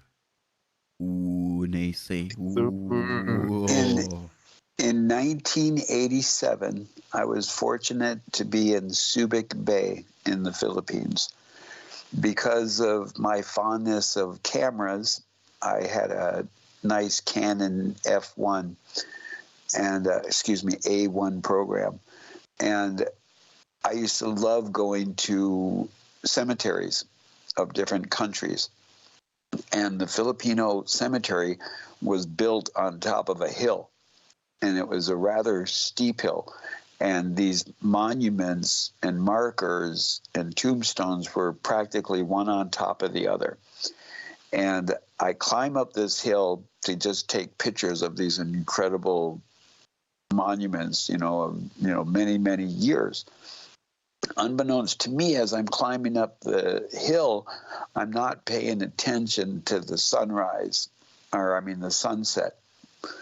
And I get up to the top of the hill, and all of a sudden I started noticing how long the shadows were, of some of these things. And then I turn around and look at the sun, and the sun is like getting close to the horizon. And then all of a sudden at that moment, when I realize that I don't think I'm going to have time to get down the hill by the time the sun goes past the horizon, and I'm going to be caught in this graveyard at nighttime or when the sun was down. And the minute I came to that realization, the Ooga Boogas were definitely motivating my downward spiral, literally, metaphorically. And I had to keep reminding myself to slow down because these steps were not, even, and some were cracked and everything. And there was a couple times where it's like, you need to slow down or you're going to break your neck and find yourself being part or a permanent fixture of this graveyard. What is it with graveyards, man? Well, it's where where the portals open at Stull to the underworld. We all know that. Exactly. It's where the Mothman emerges around Chicago. Well, boys, trust me, when I get mobile very soon, wheels are on the way. I am hoping to go and visit some of Scotland's most terrifying hotspots. Yes, indeed. There's going to be a lot of new YouTube type content on the way. I'll be taking you on tours of the historical, the magical, and the woo around Scotland. Yes, indeed. So I'm telling you. Look at that. Kev's going to be a roving, a traveling woologist. I'm taking it on the road, man. I'm taking it on the road, dude. I really am. Yeah. Well, this is where we need to fine tune our focusing as a whole tribe, so as we go on the road, we can help conjure. Well, I want to do a show on Friday, Nacy. Hopefully from the Scottish Dark Triangle. Ooh. It's our UFO hotspot out near Falkirk, and they've designated it one of the UK's dark zones where there is no ambient light. So it encourages people like me to go and look for an uncanny amount of aerial phenomenon that takes place over that one location. Is it a portal? I don't know, but I'm feeling the need to do a Freaky Friday live from there with you guys. Mm-hmm. You just reminded me. Live streaming a UFO, like having this. Because we're all 5G ready here in very, very smart Scotland, Look at that. solid internet connection no matter where you go out there. Booming. Elon Musk, you he's just got me reminded covered me- with his Starlink. He's like, Kev, let's take it on the road, man. I'm like, Elon, if you insist, you know. But you just reminded me about a speculation that I came up with. I don't know if you want to call it a download, a vision, or whatever. Quick. But either at the new sliver of the moon, in the center of the moon, there's going to be a flash, or at the eclipse of the moon, there's going to be some flash that's going to occur on the surface of the moon that we should be able to see. So when you see the silver sliver of the moon, please, if you could share with us if you think of a clock, where it lies. And on that note, let me remind you, Paranormal Portal is coming up right after the break. I hope you've enjoyed this as much as we have. Remember, wherever you are, make it TFR and never ever turn away from the woo. We'll be back next week. Stay tuned. Brent Thomas on the way with the Paranormal Portal. And on that note, boys, what a fine Freaky Friday experience that turned out to be. The balloons have not proved to be as controversial as last week. Go figure. However, I do like these little optical or visual experiments that we can take part in. And remember, folks, next week we're turning the woo over to you. Me, Scotty, and Nacy, we are going to tell you fact or fiction. We're not. If it's your woo, it's your woo. You ain't going to get any criticism from any of us guys here on the panel. We encourage you to come and share your woo. And if you're going to make up a tall tale, just at least make sure it's really, really good, all right? So, guys, any final thoughts before we slip on over into the portal? No, I will see everyone next week, and we'll get into the activity that appears to be going on around here as well. So that'll tie in good with the any stories or anything that people want to Personal talk woo. about. Yeah. Personal So, woo. Nacy, any round tables, anything you want to promote, dude, before we head on out of here? Magic with a K with Luna's Round Table tomorrow on the Discord. As we're getting into the darkness of winter, please be the light or the delight in my darkness, and turn up that inner fire and share your brilliance and your illumination. And if you can, share the giggles whenever the opportunity arises. Nacy, Scotty, I love you both, guys. Awesome stuff. Great show. And to all of you out there, remember, Paranormal Portal is starting now. And keep it real, folks. Keep your mind open. Keep looking for the woo. Not to the point where the brain turns to black goo. I pity the woo. I pity the woo. Come on, Scotty. We need you too, man. Come on. I pity the woo. I pity the woo. We got it all going on here, boys. I'm telling you, man. We're going to go global with this shit.